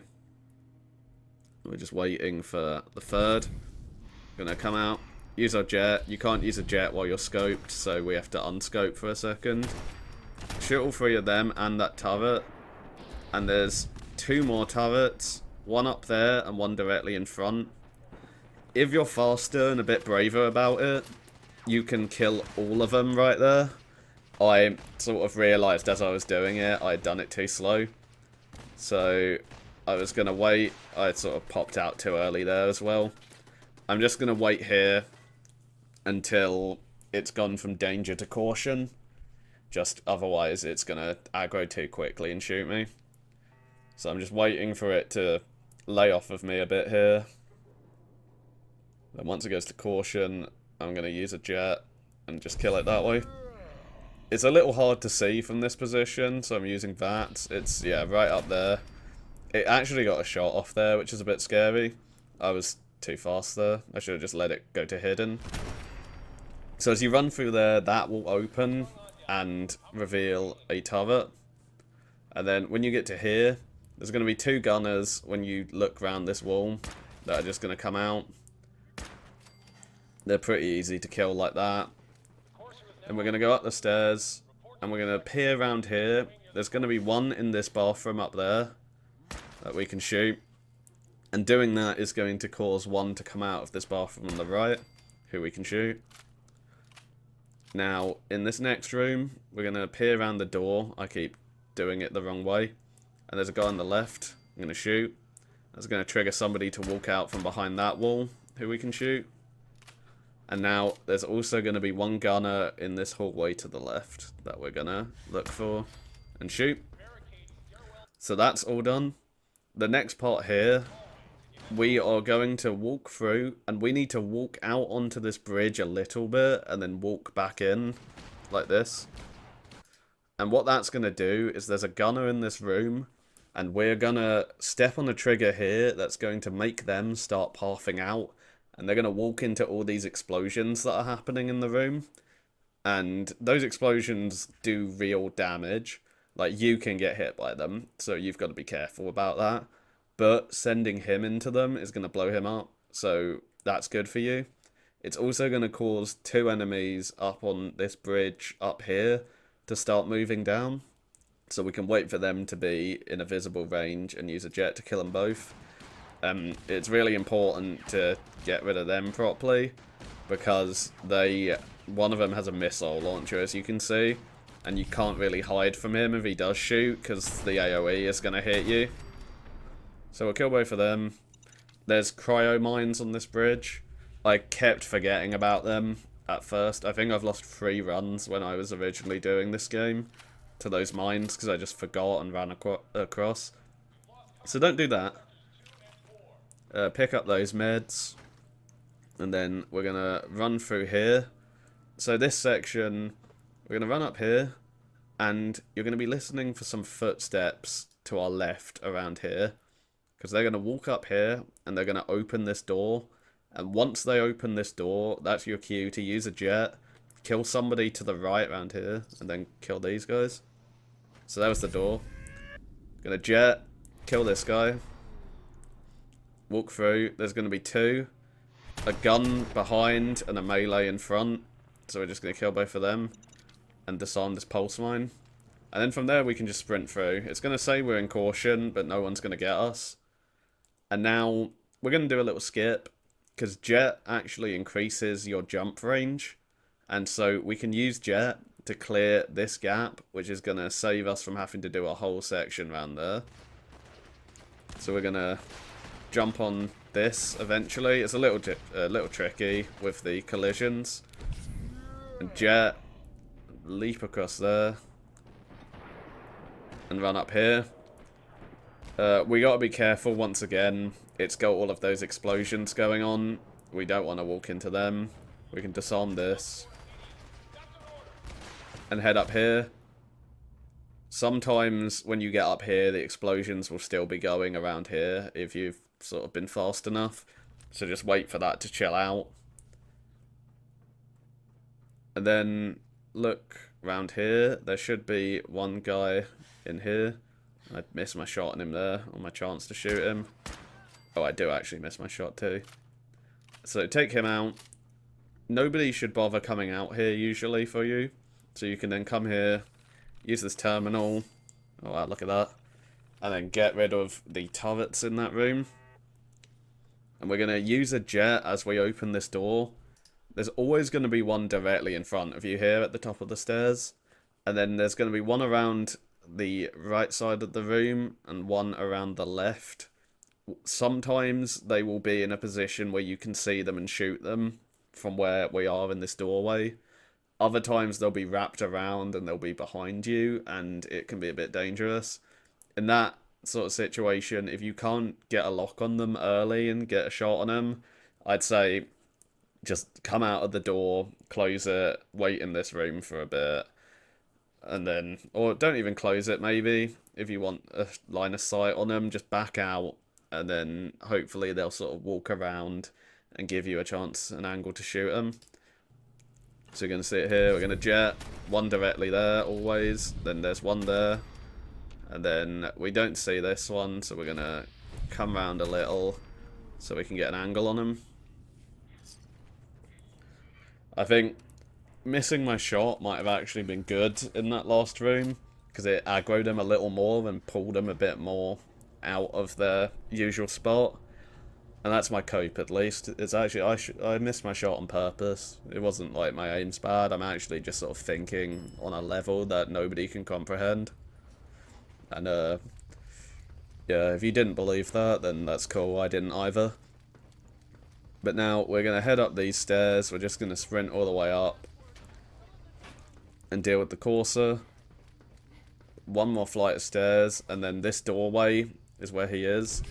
We're going to put Psycho and Jet, and then we're going to lean around. Sometimes you'll get a hidden there, and you can one-shot him with a sneak attack. If that doesn't happen, just keep firing at him. You'll kill him before he can react. Then loot the password out of there and anything good in it. There's another mini nuke down here.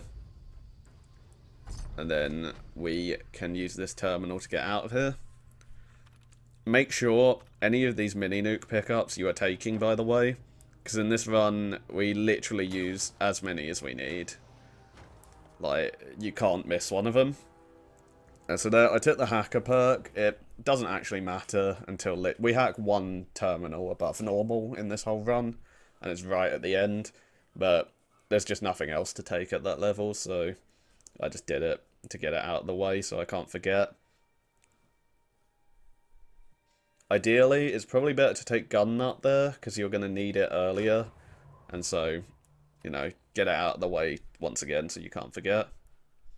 And then we need to get this decoded by the railroad. So we're going to go pay them a visit and barter with them.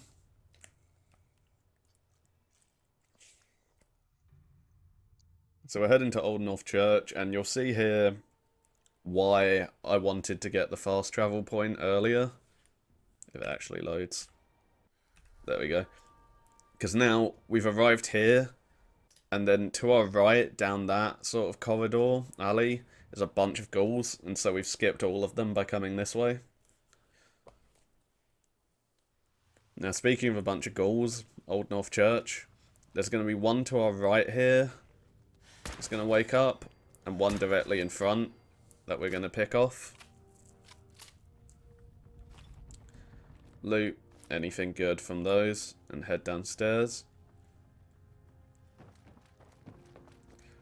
Now, our first ghoul is going to climb out from the right here, behind this wall.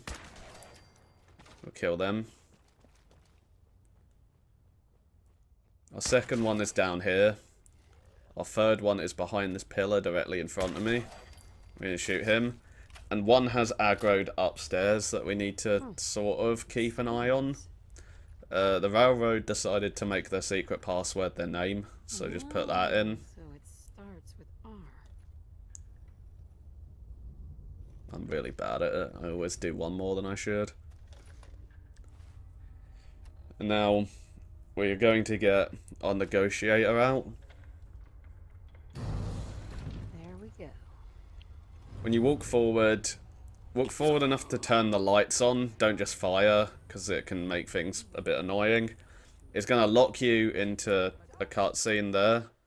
And now, important thing here, we've got a psycho on in that. You want to be aiming closest to Glory here, rather than sort of in the middle of them. She is way tankier than the other two. And if you sort of aim towards Desdemona instead in the middle, she can actually survive this fat man attack. And she's got a minigun, and that's scary as shit. So we're sort of aiming towards Glory here, because the AoE is going to be strong enough to kill these two, but not her. So we want to get a dead-on hit on her, pretty much. And then we're going to head behind this pillar, just to take cover. Pop a jet, and then we're waiting for Deacon and 2 more railroad agents to come out. I think I play this one in this run a bit too loose. I could have been cleaner with this. I'm sort of looking out here now for these two. I'm going to use another jet. He's hidden behind that wall, sort of trying to get an angle where I can hit him. He's quite high leveled, but we can kill him in 2 hits. And there's going to be one more coming out from behind here and shoot her. That wasn't too bad, actually. I think I've had other runs where I've maybe been a bit more flagrant with that. Loot anything good off of them. And here, I'm actually going to use the first stealth boy of the run, because we're going into their base now, and there's going to be quite a few people to kill, and they're kind of already going to be hostile and aggro to us. So we want to get the jump on them rather than the other way around. So we're heading down here. Tinker Tom and the Doctor are always going to be in the same spot. One behind this desk and one over here. But the actual railroad agents can be in random spots. And so we just want to look out for them and then use our jet and VATs to kill them wherever they are. After you've got all of them, use Tinker Tom's terminal and click the top option. That's going to let us decode the Corsa chip. I think I'm just checking how much jet I've got left there, because I felt like I used too much. But it was fine. And then yeah, we're going to get that chip decoded with the other terminal, and we're going to leave. Now, this section, I have realised since this run that I played this way too dangerously, because you can get really unlucky and get hit. Sometimes that ghoul we aggroed earlier upstairs can make his way like all the way down here and be hiding like in this cranny or something. So you can't just run through here like that if you want to be 100% safe. You want to sort of maybe just walk a bit, maybe crouch through and check some of those sections and shoot him if you see him. I learnt that doing a different run in it the other day just to check the route. So be a bit safer there. But a lot of the time he won't go downstairs. It's just he can, and it's better to not allow it to happen. Unless you just really don't care, in which case, God bless you. Just run as fast as you fucking want through there. Don't let me stop you. Another insane loading screen here. And now, the next thing we want to do is, since we're already here and we would be using this as the fast travel spot anyway, we're going to go and clear out the castle for the Minutemen, because it's just a quick swim along this section to get there. Important thing though, is we want to be taking a really wide route to the left. So I'm coming all the way here to discover like Boston Airport over this side, and staying to this side, because there's a super mutant encampment sort of there on the other side of the river, and they can shoot you if they see you in the water, which would suck. Whereas Boston Airport is entirely Brotherhood of Steel, and so they are allied to us at this point, so we want to stay to that side so that we're not at risk of being shot. And then we're just going to head basically directly south. You can see the outline of the castle, this big rectangle here. And we're going to swim. I keep doing the wrong one, goddammit. Swim all the way to that. Shouldn't have any sort of threat by the time you get here.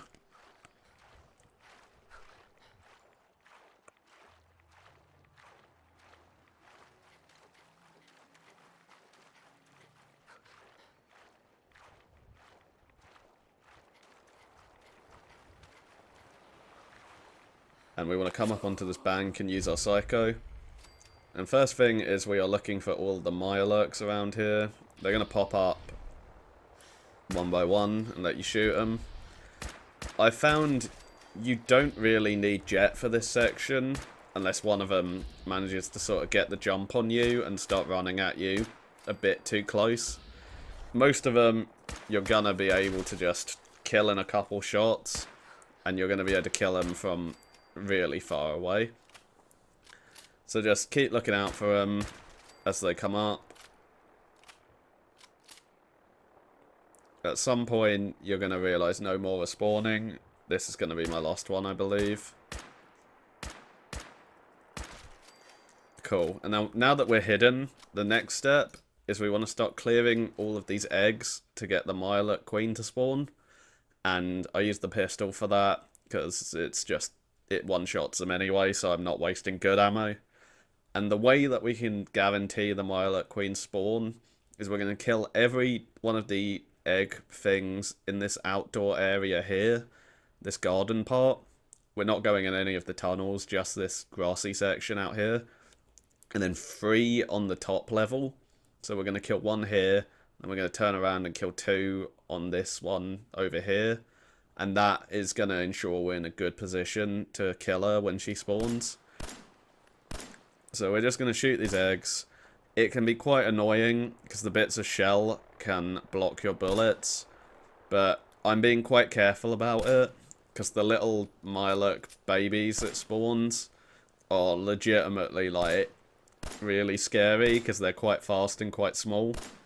And so it can be a little hard to kill them while they're on their way to you. And I don't really want to waste a jet on these little things.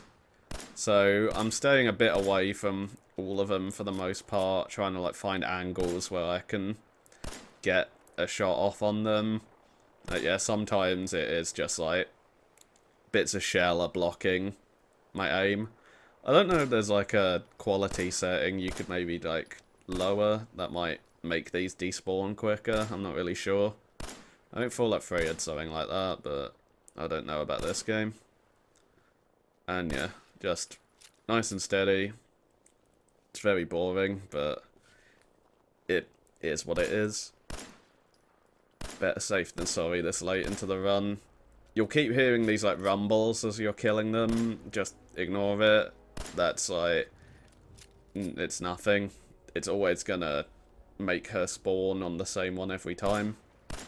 It's not like a random thing you've got to listen for and react to.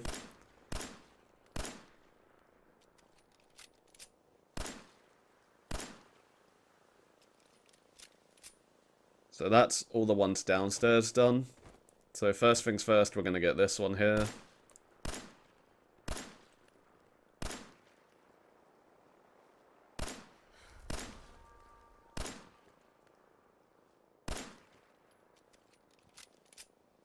And now, over on this side, there's going to be 2 more. I like to do these ones to the right first. It doesn't really matter though. It just means I'm already facing towards the My Alert Queen when she spawns. Then I'm going to shoot a couple of these. And that rumble and that sound effect is the one that matters. So we're getting our Fat Man out, making sure we got a Psycho on. We're using a jet and shooting her. And this thing here, the Fat Man has got a really long reload animation. So we can actually, once we've shot it, if we swap to another gun and instantly swap back to it, we'll pull it out again, already loaded. And so we can shoot her twice that quickly. Then I just shoot her a few more times with the OSG just to make sure she doesn't like survive on 1 health or some meme like that. I don't think she should, but if she does, you know, better safe than sorry. And we're just going to claim the settlement now. And I put the Fat Man away because we don't need it anymore. And it's weighing me down, so it means that I can't like pick up more junk or anything if I keep it. So I'll free up my inventory a little. I always find that I'm in caution here. And so I just sort of run away and wait for it to undo itself so I can fast travel. It's really annoying. I'm sure there's probably a way to do this so that you don't end up with this caution, but I'm lazy. And so they nearly made a mistake, but the thing we actually want to do here now is start the whole Minutemen thing by going to Concord. It wouldn't have actually been the end of the world if I'd gone to Virgil's cave there, but it would be slightly inefficient time-wise, so this is the slightly better pathing. So in Concord, these raiders here are all fighting the Minutemen, and they, like, don't really give a shit about you. Like, you can sit here just shooting them from behind, and they're like, they don't care at all. So, you can sort of sit over here and miss all your shots on them. And just start picking them off one by one. Preston will occasionally do something of value.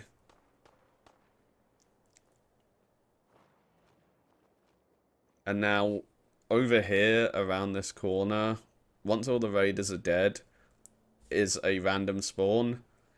Majority of the time, I have found at this stage in the game, it is the Brotherhood, like here. It can be a second group of raiders, so look out for that. If it's the group of raiders, just use a jet and kill them all. It should be pretty simple still, but I feel like it's usually the Brotherhood of Steel, which is nice because they're going to help you later. So we're going to come into here. We're going to use a jet instantly to kill these guys up here. And then we're going to sprint through because we want to carry this jet use over into this next corridor so that we can kill a guy who's going to be at the end of it. Then just sprint through.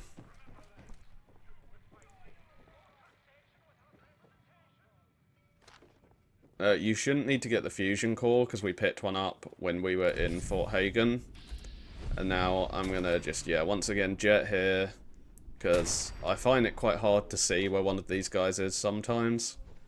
So I like to use the jet. And then we're going to sprint all the way up here. And if you are using jet by the time you get to this door, these guys won't aggro. if you sprint up there and your jet isn't active, they're going to aggro onto you, but if you do it that way, do it quickly, they're still going to be sort of trying to get into that door by the time you get there, and you can just shoot them. Sorry. Sounds really rough. So here, spam through all of Preston's dialogue and Sturgis. I like it. Just get through all of it. There's nothing special to say. We can get this bobblehead here for more perception, and then we're going to run through here. This section, I have literally never, even if it was the Raider spawn as the random encounter, I've never not seen the Brotherhood of Steel show up. I think it's like almost, maybe it's guaranteed if you're at this point in the story when you do the Minutemen thing, I don't really know. But I've never not seen it happen, so maybe it is just guaranteed. But that's going to be really helpful for us, because they're just going to kill all the raiders here without us doing anything. Except for one. So we're going to walk up here. There's going to be a guaranteed raider who walks out from here. And we're going to shoot them. And then you can see over there, those Brotherhood guys are currently just fighting all of the raiders for us. You can occasionally, you know, like take a pot shot or something to help them. But for the most part, you might as well just let them do their thing.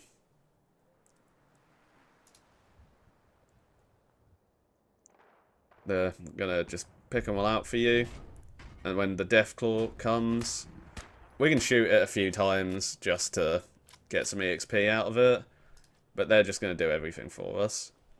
To get down from here, I like to just sprint off the edge onto this church roof. Drop to here. And as long as you just walk off the edge here, you're fine. If you jump, I think it might be enough to do full damage. But just sliding off's good. Then the Brotherhood will finish doing your job for you. And you can go back in to meet Preston again.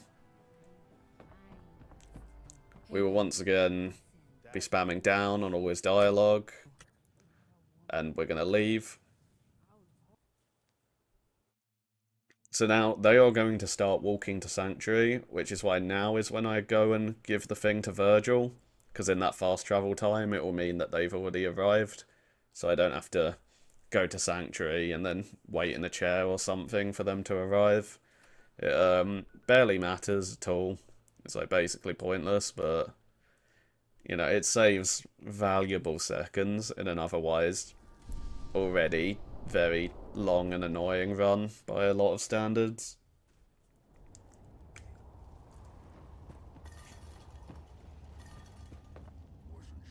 So go up and talk to Virgil again.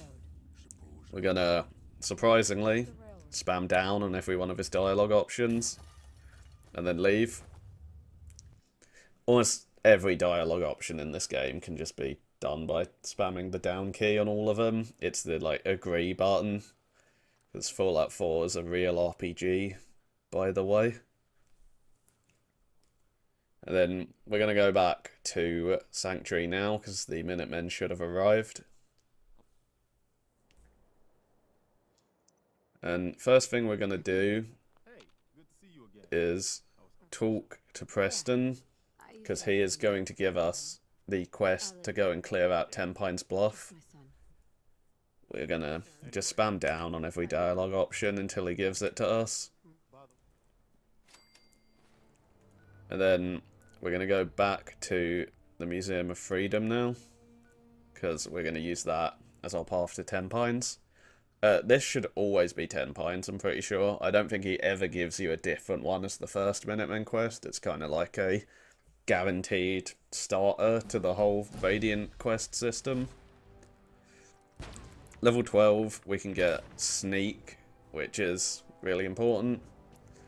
And, yeah, I went double hacker there. Like I said, I think Gun Nut's probably better, just because you'll need it first. So when I get to here, you're seeing I'm looking down at this whole car park here, because that's a random spawn location. I've only ever seen it like once, I think, be something that could actually hurt you, but you gotta check either way. And then we're just gonna head down this road. I've never seen anything go wrong just walking down this road. I don't think there's a random encounter spot down here, and if there is, it's evidently pretty unlikely.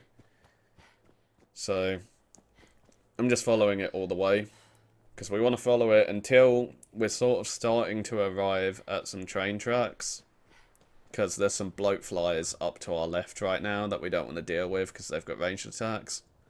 So yeah, we're going to sort of walk past that tyre there, jump this. The railroad tracks are kind of down there.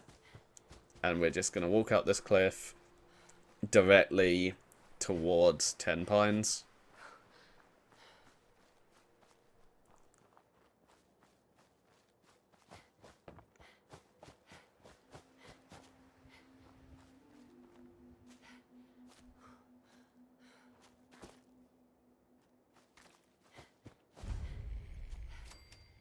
And here, we're going to show that the Minutemen are here to save them.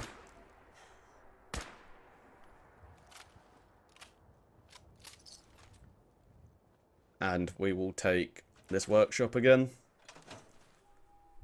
So, it's worth covering, I guess, how this Minutemen quest is going to work. Essentially, you need to be gaining settlements for them in order to keep progressing the quest. And there's certain breakpoints depending on which part of the quest it is. One of them is in order to get told that the castle exists, I believe is 4 settlements. I believe it's 6 to defend the castle, but I could be wrong. And then 8 to trigger the final Institute quest. And so, what counts as a settlement is a workshop you own and are allied to that has at least one living person there, or even a robot, it can be as well, but it just has to have like an active settler there, I guess. And so that is what we're kind of trying to set up now by getting all of these workshops. Another important thing to know is that this internal counter of how many quests or how many settlements you've got only updates when you give a quest back to Preston. And so we've got to be quite careful about the amount we've got at certain points during this run. Because if you accidentally talk to him too early and give him a quest before you've got a settlement, then he's just going to give you another quest. And you're going to have to do one extra quest that you can potentially get hit on before you can actually finish the run. It happened to me on my first Fallout 4 run. I messed up some stuff and I added like legitimately a full hour to my run because I was doing bullshit for Preston. So with that being said, first thing we want to do is find Sturges somewhere around here.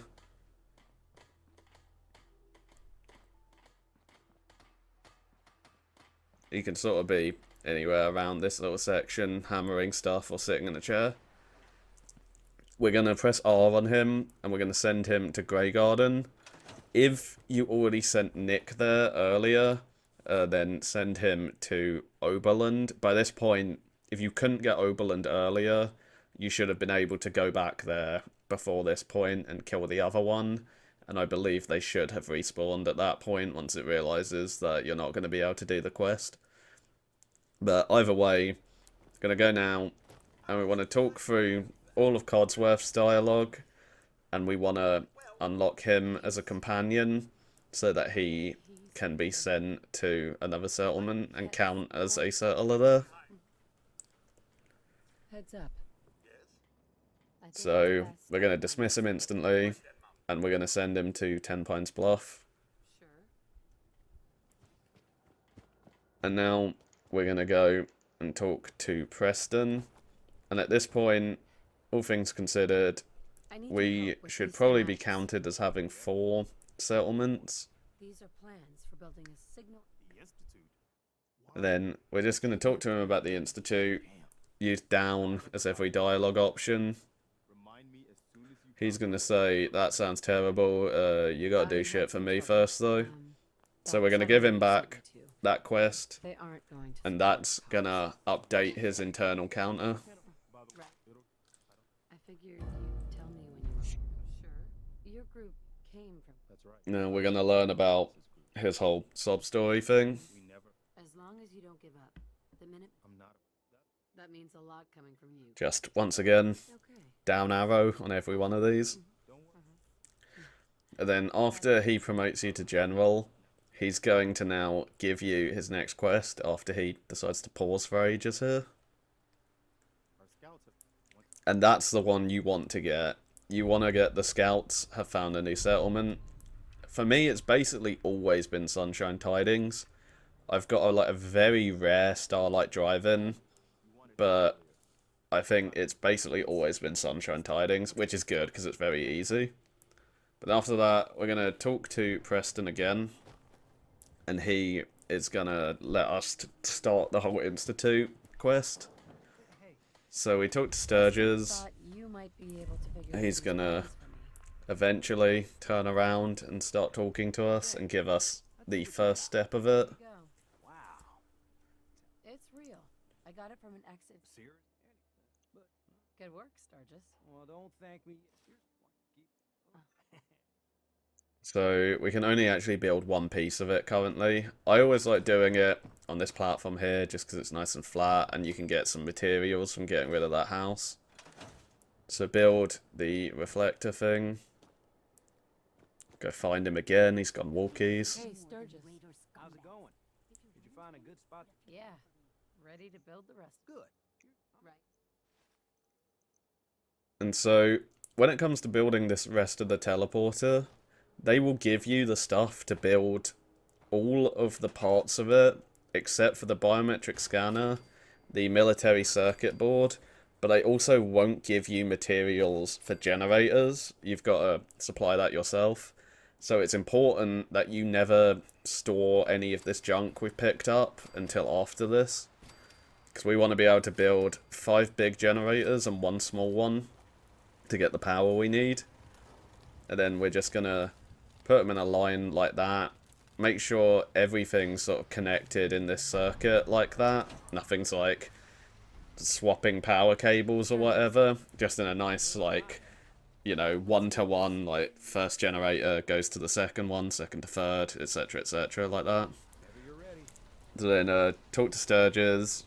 He'll tell you to get onto this Institute relay thing. Want any corruption of the molecular And we now get to do our second really long and boring, unskippable section, what they're up to. Now, this house- where he's going to send us on this. Nearby.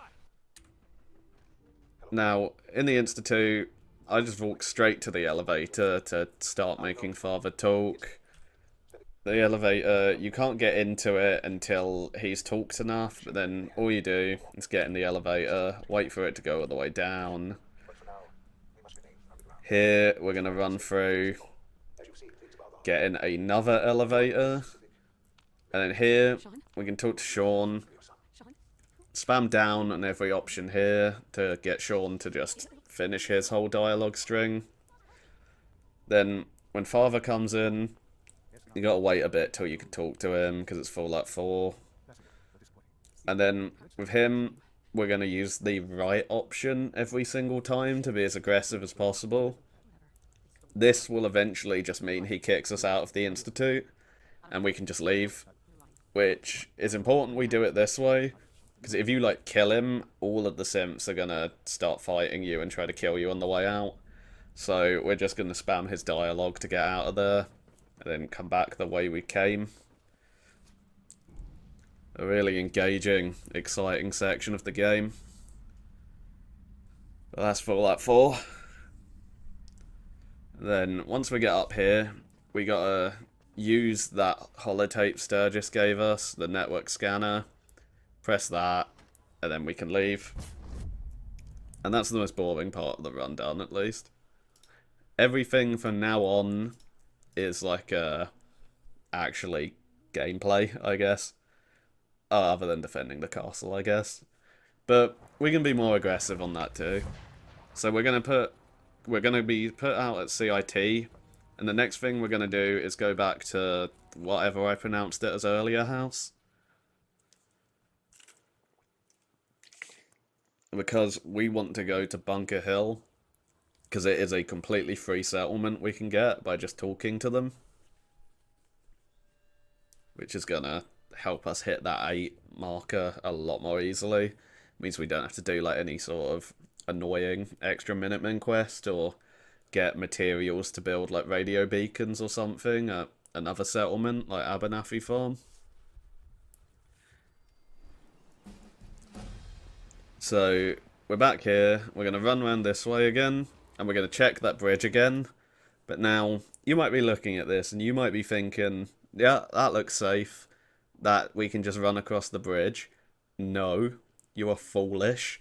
See, now that we've aggroed the Institute, they can just turn these random encounter points into truly random encounter points, because you won't even be able to see them there. But as you run across here, a Courser is going to spawn right next to you by teleporting in, and it's going to shoot you before the animation for teleporting even finishes, because that's your fault. You should have played it better. This game isn't even that dog shit. And so we're just not allowed anymore. We are not allowed to run across any of these random encounter points for the rest of the game. We've got to go around all of them, so it's important to know where they are and to avoid that. So regardless of what this bridge looks like, we're now going to get in the water and we're going to swim across.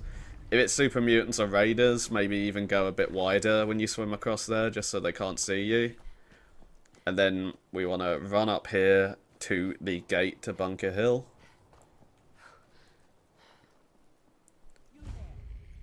Spam down on her dialogue.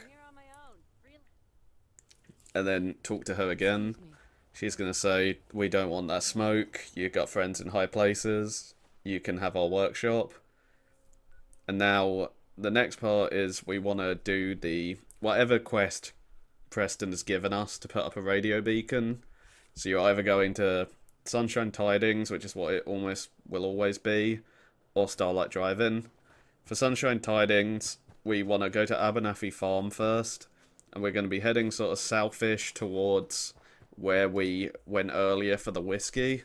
There's still bloatflies sort of to your right here to look out for, so take a little bit of a wider path. There can be random encounters around here as well, so we want to then make sure there's no super mutants or anything, and then take a sort of sharp right after you've gotten over the road, just so you don't walk into a teleporting Institute Courser or something. And then this bridge here is also random encounter central, so we're going to swim to the other side. It's pretty short, so I wouldn't bother using a Radex or anything for this. Up there is usually where the encounter will be. A lot of the time it's the Brotherhood, sometimes it will be like Gunners or Raiders or Mr. Gutsies and that. It should never actually matter when you're going through the water, like, none of them will ever see you. So then, once we get to Sunshine Tidings, there's going to be 2 ghouls in this room, one there, one at the end. And the next thing we're looking at is this shack up here. I can't remember if I actually go there in this run. Oh, okay, I do. I always forget which one it is, but it's this one. And there's 2 ghouls in here that we can just shoot through the window like this. And now it counts that as having cleared out the settlement. There's some roaches and stuff around, but they don't contribute. It's just those 4 ghouls you need to kill. And so now we are going to go into Power Misc and make a radio beacon and a small generator to power it. And now we can leave and go back to Preston to talk about the Institute. So we've now got basically all the settlements we need. The castle isn't counting as ours yet, but once it does count as ours, we should just be at 8. So we're going to talk to Sturgis. He's going to try and make us build some beds or some boring shit like that I don't care about. Everyone here can sleep on the floor as far as I'm concerned. And then we're going to give him his Institute data. Just because if you don't do it by the time you defend the castle, it's not going to count as an Institute thing. Like, we're not technically going to be against the Institute in any way or have any plan to attack them. and so it can I made fuck a with the choice. quest progression The massively. Institute is now our enemy. So yeah, we're going to talk to Preston, I say we say attack. I'm not that chill with the Institute anymore. He's going to give You us mean that place the out in quest to South clear out the castle now, if everything has gone correctly. And we're going to say we've already done that, and just meet him there.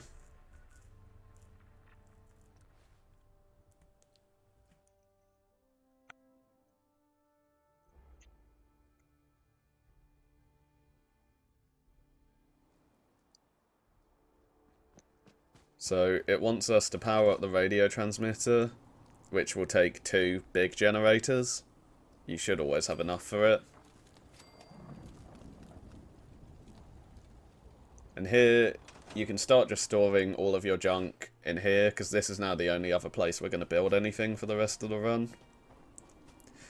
Go and talk to Preston. Hi. Wow, we really did it.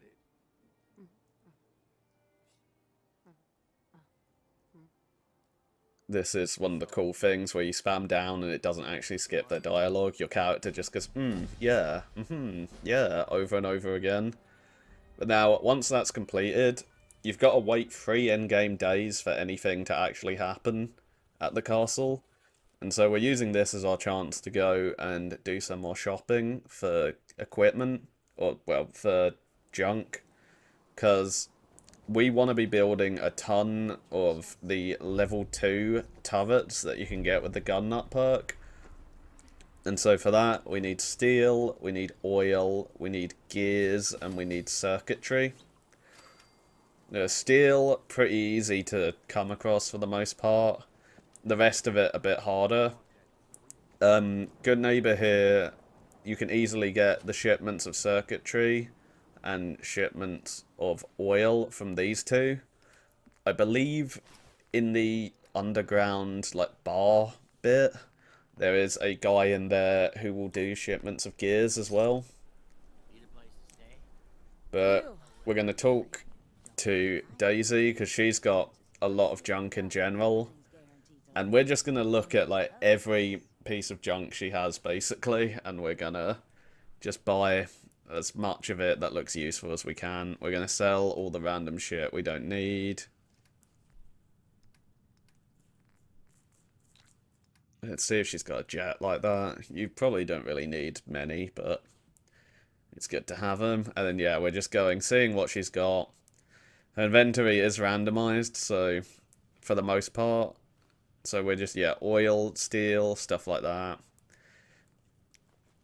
Making sure some of the things look good, but are, like, really, really expensive. Like, if you get the toy horse or whatever, that shit is so expensive, so don't use that for it. But, yeah, just anything that's got gears, and that gears I find are usually kind of the hardest one to get a lot of. I think I got, like, really lucky on this run that I got a good amount of gears. And yeah, we are going, like, full desperation mode. We are just selling basically anything. Psycho lasts a lot longer than Jet, obviously, so you can actually sell a lot of them now. We're not going to need more than that. I think the 12 is way more than we'd ever need at this point. We've only really got, I guess, 3 combat sections left for the whole run. Sure. Let's take a look. But now that we've got all of that from Daisy, Cleo doesn't sell much junk, but she does have this oil shipment, which is nice. And then, similarly, I think, yeah, I've not really got much to sell, so I'm just gonna let her have that. I'm gonna go back to Sanctuary, because the workshop will have refilled with a bunch of new junk and that. So, I've got a chance here to refill my inventory with all of that. Trash Can Carla is also here quite a lot, and so if she is and you need stuff, you can buy it from her. We can also just keep scrapping these houses to add the materials into the workshop, just so we've got more steel to take. And so we're just going to take all junk, and then it's going to make us too heavy, and most of that is because it's put a shit ton of concrete in our inventory. So let's get rid of all of that, and then from there we can sort of just start getting rid of things by weight. A lot of this stuff, like the magnets and that, you're not going to need. And even stuff like, what, shovels and that, like, even though they've got steel in, they're not efficient, so you can get rid of them. And now we're just going to wait the remainder of the 3 days that we have left. I mean, I guess we've got less than 3 days left, technically, but I don't actually know how much time it is, so I just wait the 3 days anyway, which you do not need to see.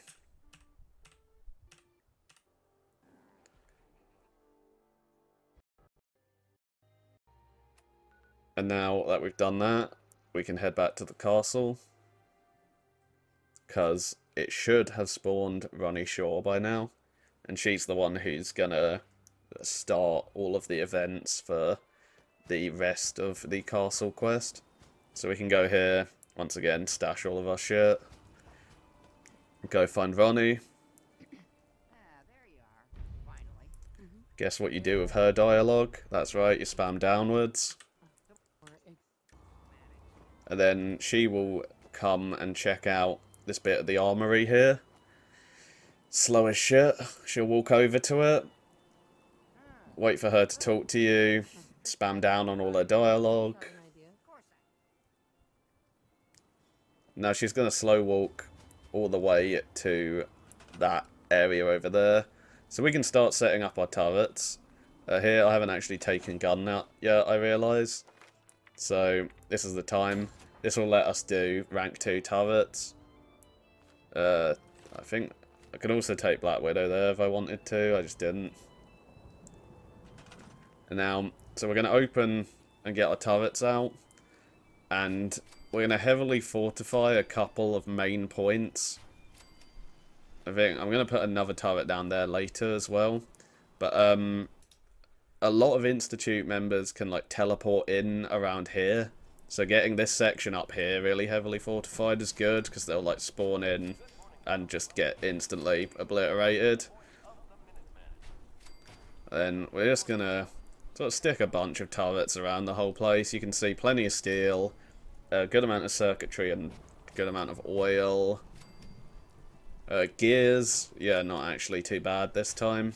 Sometimes gears are really bad. I mean, you can see I've got the least of them anyway. And then this is another exit you want to quite heavily fortify, because a lot of them will start running from that direction. And a lot of them will also come from over here. So I think I'm going to put a 4th turret there, yeah.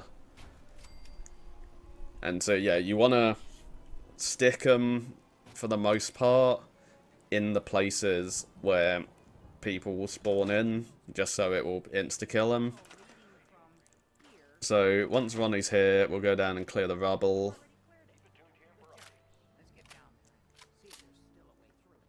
And head down through the tunnels. Big thing here, please ignore my ammo suddenly going down. I had an interesting bug with Ronnie. Hey.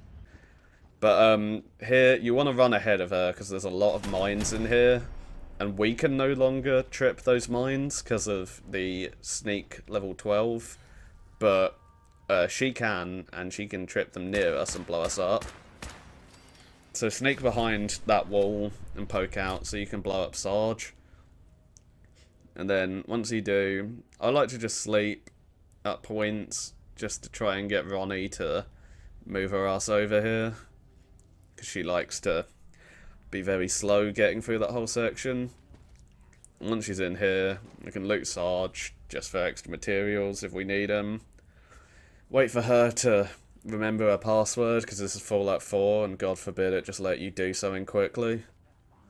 Gotta listen to this fucking dialogue every single time. And just leave. That body's got nothing interesting on it.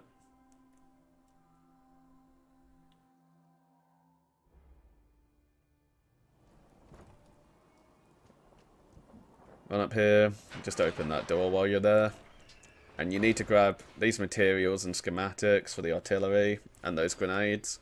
You can disarm all these Tesla things for more, like, materials. there's a mini nuke and a fat man if you find that you want them for the next section. I've just never really used them, to be honest. But there's also 2 stealth boys there, which is massive. And those are the main parts. You gotta wait for Ronnie to like walk all the way over there and be boring. So I'm just gonna build the artillery now and assign a Minuteman to it if I can find one. Just to skip a bit ahead in the quest. It can be a bit annoying sometimes finding like a stray Minuteman walking around, but eventually we'll get one. Assign him to the artillery. And go back to talk to Ronnie. Hi. Gosh darn, it's good to see artillery here again. So here's the thing about the big guns. They can't fire at any... And she's gonna start this section where you gotta go throw a grenade to make the artillery fire on it, and then wait for the artillery to fire.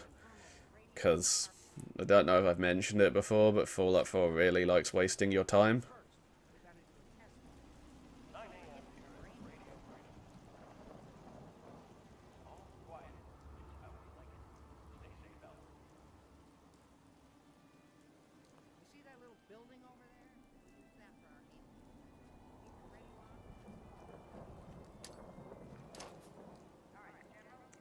Through that, pretty sure that's too early.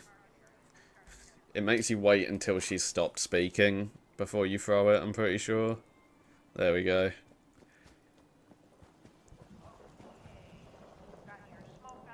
And so now there's going to be another boring, unskippable bit. So this gives us some more time though to keep fortifying.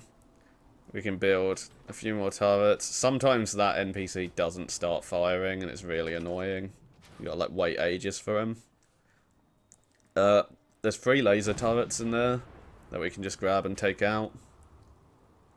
And that's nice, adds just like a little bit of extra defense for if people start like getting into the actual courtyard. I don't really do anything clever with these, I just sort of put them in a big line, and they're not like our main source of damage anyway, they're sort of an afterthought, so just putting them down like that's fine. I repurpose one of these generators because I don't give the slightest shit about Minutemen radio. One of these should be enough for all 3 of them. Actually, no, you need to actually, I forgot to power one of them up, actually. Yeah, okay, you need a small generator as well, or just take both of those big generators. Which, I mean, it says something that this fight ends up being so quick when I just forgot to do on the guns, so that's something. And then, yeah, just put a couple extra turrets down if you've got the materials to. And now, once Ronnie stopped speaking and the shots have stopped firing, you can leave to talk to Preston. And now, if everything has gone right prior to now, when we speak to Preston here, we will talk to him once about the castle and he'll say how great everything is. And then we'll talk to him again and he should say the Institute has been looking at the castle. He's in the Roach House, I think. Oh, no, this isn't the Roach House. I always forget which one the Roach House is. But he can be in the Roach House, so you got to look out for that. But yeah, we're going to talk to him about Ronnie here. And then talk to him one more time. Hey there. Bad news. And this is the dialogue we want to see. If we don't see that, it means something's fucked up somewhere along the line. It's probably good to check in your pit boy, like your settlements, and make sure all of them have at least one person in. But then, yeah, he started Defend the Castle. So what we want to do now, as a little extra thing, it's not mandatory, but I like doing it, is everywhere I sent a companion to, I'm going to go and get them back and send them to the castle. So I'm using Vats here to try to find Codsworth. He likes going out of bounds and just running around. But the reason I'm doing this is just because they are immortal, like they can't die, and so it's just an extra person there in the final battle that will always be there fighting, because technically it is impossible to lose Defend the Castle if you just wait long enough, because you will eventually just win off of the invincible party members fighting. But it is going to be slow and boring if you do that, but, you know, it's good to have them just in case. So we're going to grab them, and Nick was at Oberlin, so we're going to go there. Now, one thing to consider is, if you had to send Nick to Greygarden because of Oberlin having that settler quest, if you send somebody to Greygarden, there is, like, a random chair on, like, a bridge motorway thing that I don't think you can actually reach, but they will go and sit on that chair, and so you just cannot even, like, actually talk to them to send them to that settlement. So it's so unlucky. That's why we send Sturgis there instead, because he's obviously not really part of this. But whatever happens, it shouldn't really matter if you have Nick or not. But then I'm just sleeping for 12 hours to make sure all of them have had time to get to the castle. And then I will fast travel there.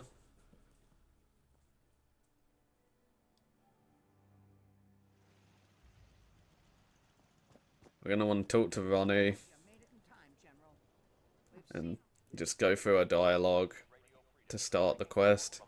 And then we're going to go and hide. I like to always just basically sit around this wall here. It's a good place where we can peek our head out and shoot at some of the ones that spawn sort of to the west here, while also being really well defended from ones coming from all the other directions.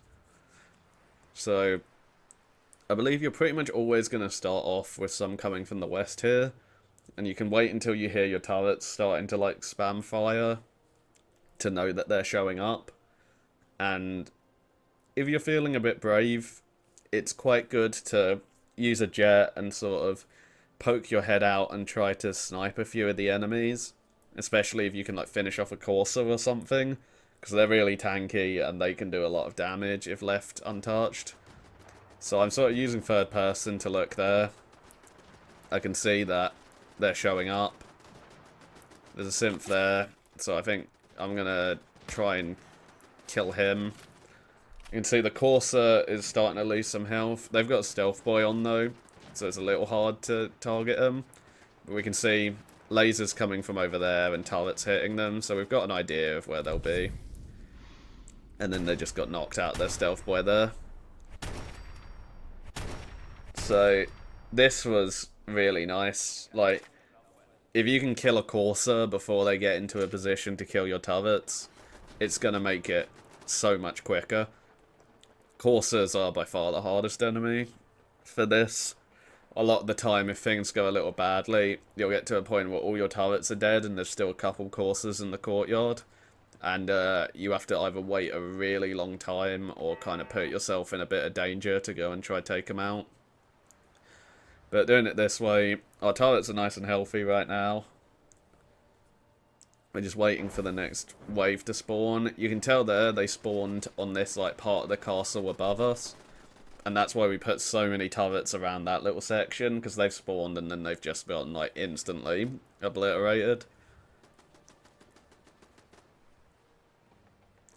And that's super good. Like, if we can just keep turrets alive as long as possible, they're gonna make this whole thing so much quicker.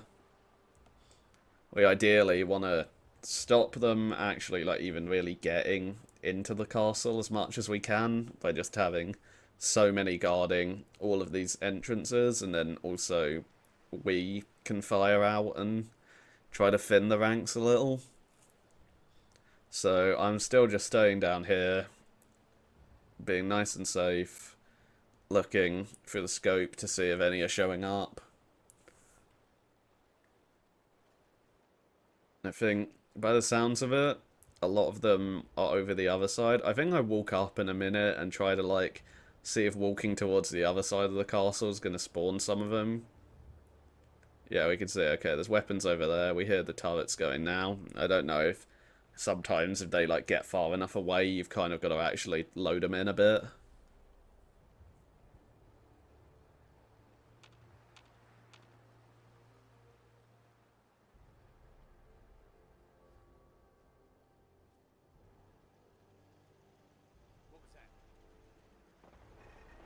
Yeah, there we go. I mean, I haven't seen that a lot, but I do.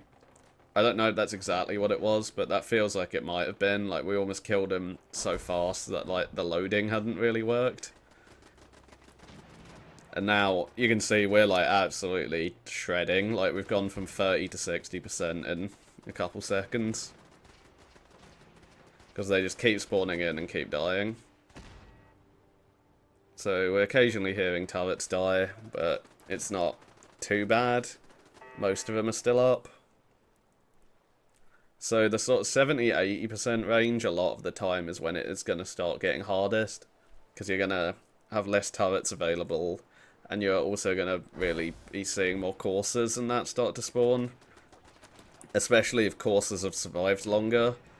Because you'll be getting more coursers spawning and you'll still have the old ones alive. So you can hear up there that we are like absolutely shredding all the ones that teleport into that section of the castle.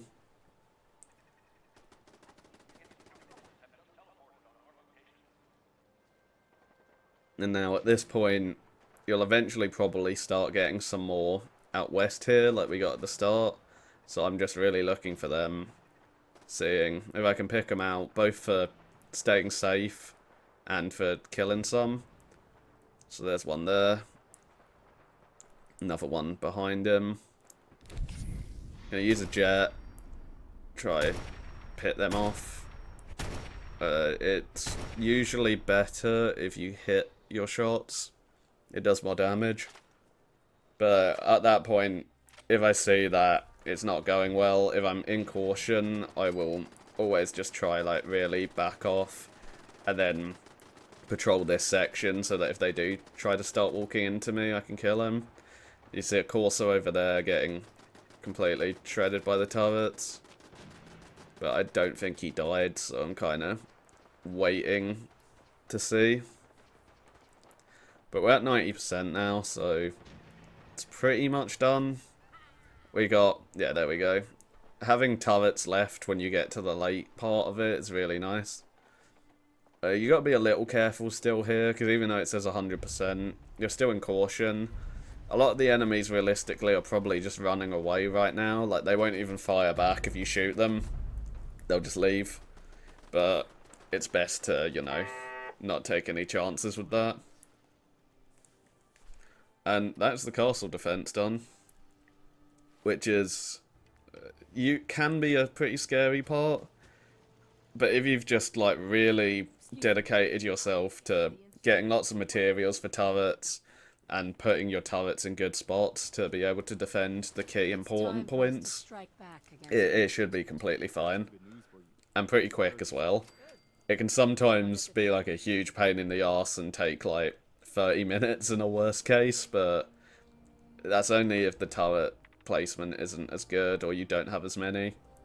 So I would recommend definitely, like, you know, get those gears, get the oil and that. Spend some extra time buying stuff if need be, just so you can definitely get all the things you want. So yeah, after that, we go back and talk to Sturges. He's going to use that holotape we gave him earlier to get our plan in. So that's why it's really important you gave him that way before this. I mean, I guess as long as you do it before the castle defense thing, it's probably fine. But you know, might as well just do it as soon as it becomes available. And now the final level, so we're going back to Cabo House, and we're gonna once again use the river to swim down towards a little pipe that's going to take us into the Institute.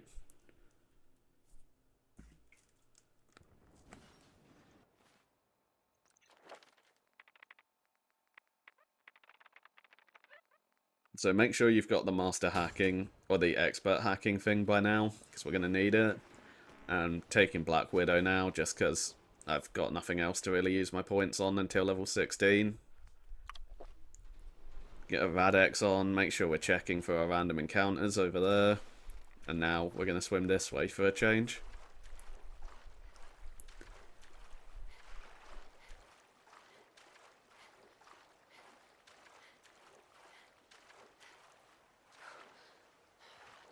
So ignore that glowing one. And just swim towards the map marker.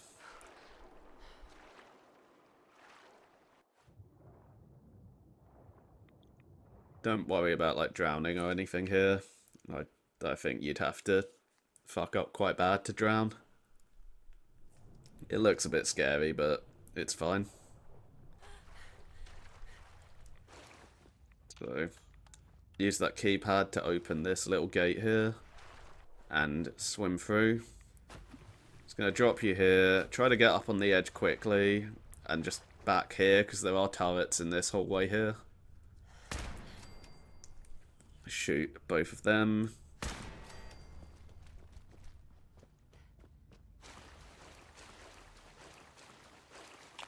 And then we're looking for this little red panel here that we're going to go through.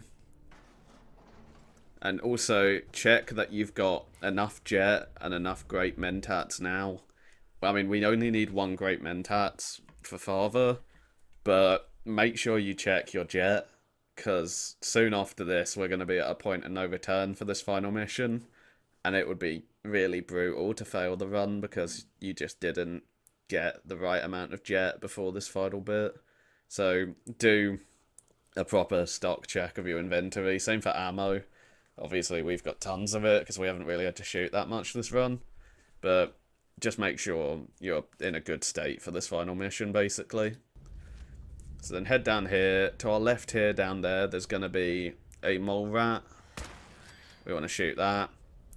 And now this is something I've started doing now that I've got all this move speed gear, is I use a jet and I actually just sprint through this whole section with all of these ghouls instead of killing them. You're probably going to have to chain a few jets in a row, especially if you haven't hit level 16 at this point. If you've hit level 16, you can have the perk that the chemist perk at the next level and for a little bit longer duration, but I don't yet. There's a bit of a sneaky turret up here you want to destroy. That's gotten us our level 16 now. So yeah, we're going to get chemist and ninja now. And we're looking at this hole in the wall here. We're going to use a jet and shoot these two simps through the gap. Should one-shot them both. And you want to be paying attention here. One of the ghouls can sometimes sort of catch up enough to you to start making this bit scary. I didn't bother here, but I should have. Luckily, I got the terminal first try, so it didn't really matter. But it can be good to look out for that ghoul and make sure it's not catching up to you. This time it evidently didn't bother coming after me. Stealth boy here. It's good to have because we're going to be using him a lot in this final section. Then we just run down here and to the end of this pipe where it's going to take you to the next area.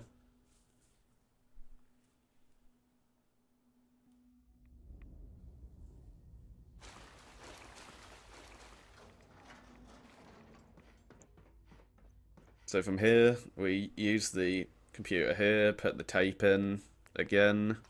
This relay targeting sequence, wait for it to do its whole weird thing here.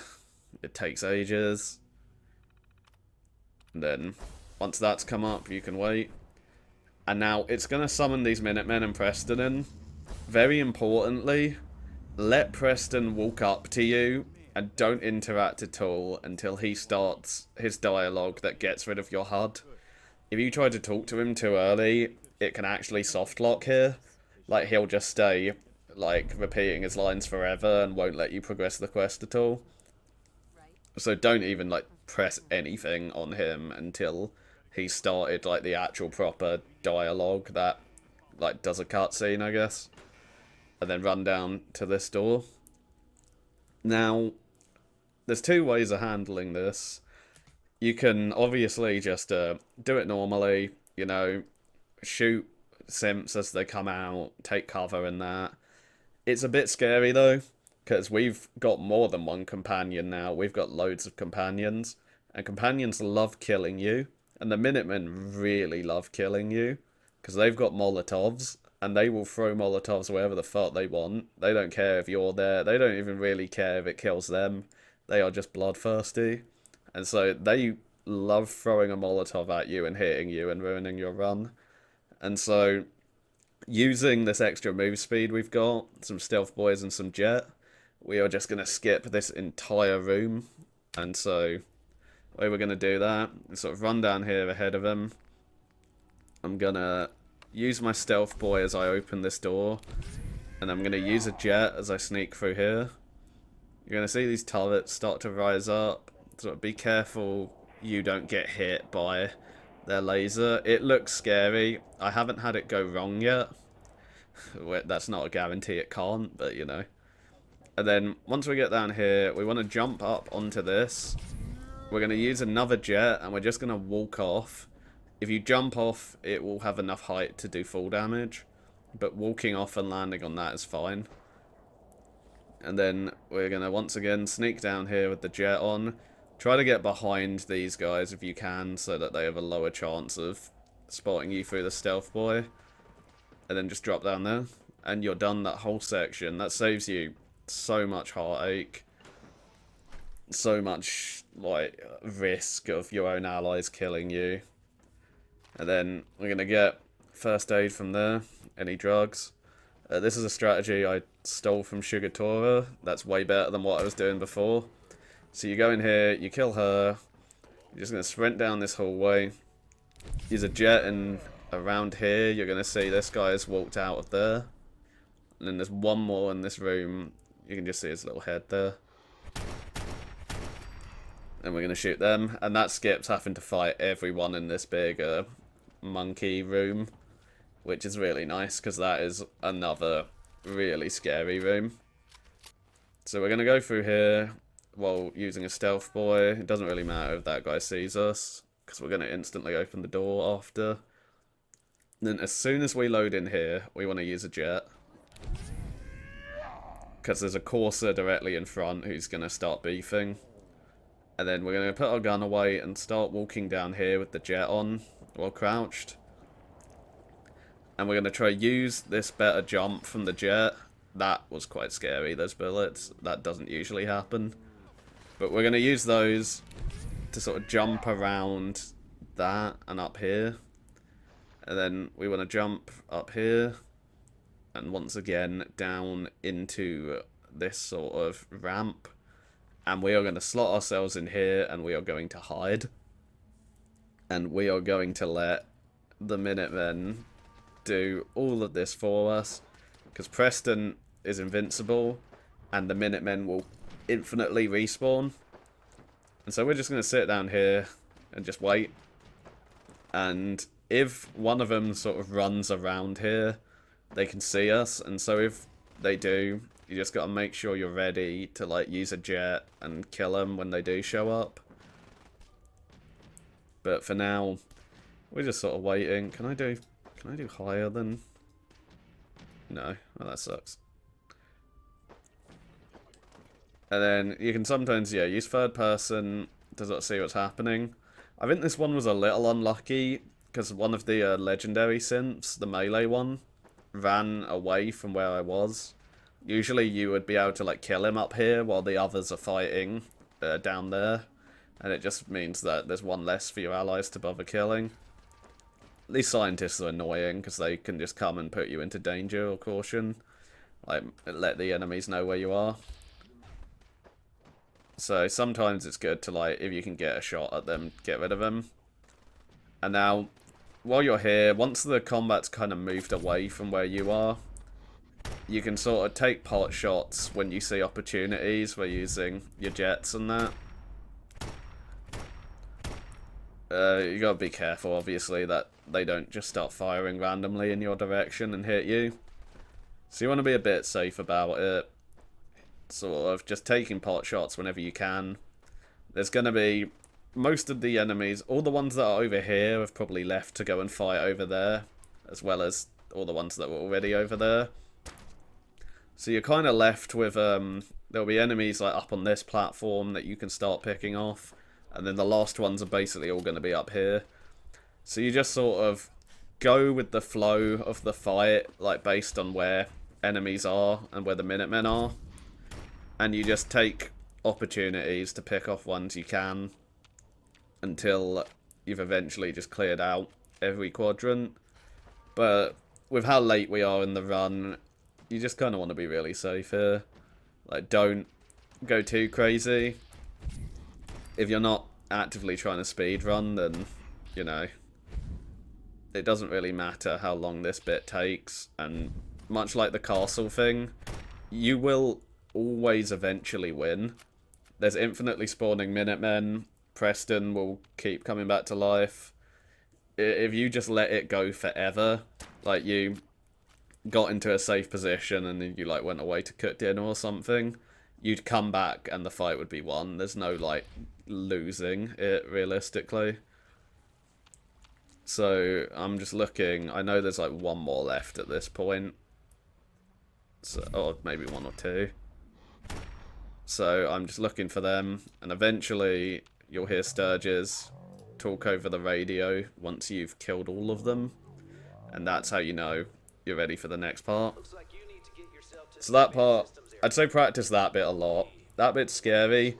You've sort of got to get an idea of how the fight's going and where the fight is, and it's a bit of parkour at the start, but it's pretty safe. You've just got to really keep an eye out on like people discovering you while you're hidden. So now, this is our big dialogue thing I've been talking about with Father. So we're using everything. We're using that last day tripper, we're using a great mentat, another beer, and our charisma clothing, anything that we've got. And we're going to go talk to Father, because we can convince him here to turn off about half of the synths, maybe more, which just makes everything so easy. So we're going to choose this whole greater good option. I don't think it really matters which one you choose there. We are waiting for a yellow speech check after it finally works. So we'll ask him to help us here. And then there's three speech checks actually. I always go for the downwards one. I don't know if it actually matters. But yeah, he's going to give us that to turn off the simps. So we get the password from that chest of drawers. We use the simp shutdown option, and then override the lockdown so that we can continue. Then put those clothes back on. Now you can see loads of these simps are just asleep. All of them would be hostile if you didn't pass that speech check. Now, there's going to be two simps up here in this doorway. So we can use a jet, and then you can just sprint through after you've killed them. And now up here, similar story, there's going to be two simps around this area. You can see they've already kind of progressed a bit. So, I'm going to shoot him. Then another one of them is still fighting the Minutemen. So I'm just going to use another jet, because, you know, at this point in the run, you've still got loads left. Just use them for, like, basically every single fight. Unless you're, like, really running out. Because we're going to need a couple more in this room. So, we're going to come into this room. I'm waiting for my jet to run out here so that I can use a fresh one, because there's going to be two synths over there. This is the only room where Institute scientists will actually attack you. So after you've killed them, you want to like run all the way through. Check your jet, make sure you're fine. Like, 11 left is really nice to have. Like, you don't actually use as much jet as you maybe think you do in this run, even when you're spamming. So now there's 3 turrets up here in a row. I like to kill them back to front, because they're going to make a bright explosion that makes it harder to see the ones behind them. So if you do it like that, then it's a bit easier. So we're going to sprint up here, then start crouching when you're around here. Because once again, we're going to skip this entire last room with Jet and with Stealth Boys. Obviously, you can fight it, just pick people off one by one, but what's the point? Another thing here is it is actually really good to have a bunch of anti-rad medication here, because we're about to go into that reactor, and that's going to give us, like, crazy rads. So we get up to this door, use our Stealth Boy, and then use a Jet as we open it. We're just going to crouch through. They're going to go into caution, but just keep going, don't let it throw you off. There's going to be one guy walking up here, we kind of want to position ourselves in a way so that we're not walking directly in front of him. You see I like jump around him there.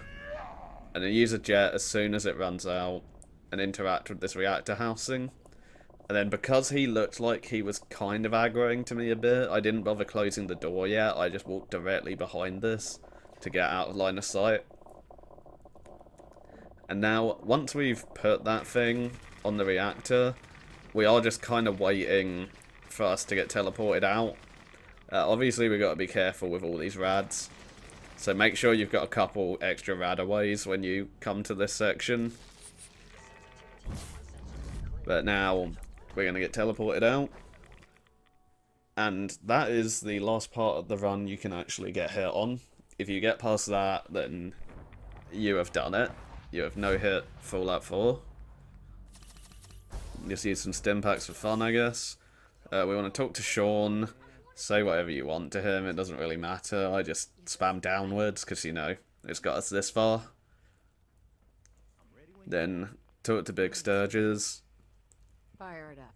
Didn't leave anything behind, did you? Spam down one last time. Let's get that. You got it. Now you press. And then we're going to walk out of here. It's going to teleport us to the top of Mass Fusion. And we are going to get to see our last cutscene of the run.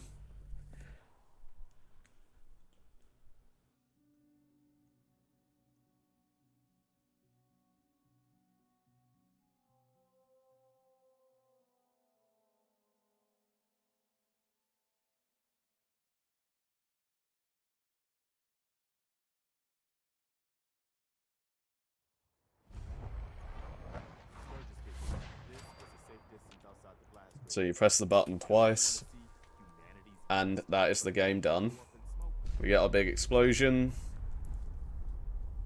and we will get the credits, which officially declare that you have beaten the game.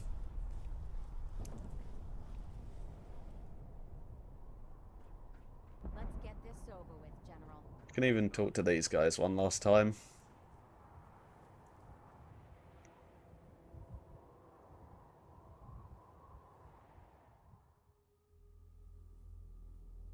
Let's skip that boring shit, no one cares. And look at the important thing, which is the time. So our save file started at 14 minutes there, so 3 hours 7 was, yeah, 2 hours 53. And, yeah, spoiler alert up there. So it is a pretty fast run, all things considered. There's bits there where I was definitely kind of purposely going maybe faster than was safe, just because I wanted to make the time a bit better. But there's also definitely parts there that could be made more efficient too, so it kind of cancels out. But I think hopefully this could help people with running it, especially just the biggest things to consider are these random spawns and the Minutemen quest, like how to actually do it. Because the random spawns are what they're going to cost you a lot of runs if you don't know about them. They cost me a lot when I was routing this. And the Minutemen quest is such a complete pain in the arse if it starts going wrong, because trying to salvage it when you don't know why Preston's not giving you a quest or something is really painful. So yeah, I hope this helps. I hope more people run Fallout 4, because right now the Team Hitless website is looking very sad with just me in the category, so... I know I've complained a lot this run about the cutscenes and shit, but I think it is actually a really, really fun game to run. Like, the DLCs are fun as well. And yeah, hopefully this has helped somebody. See ya.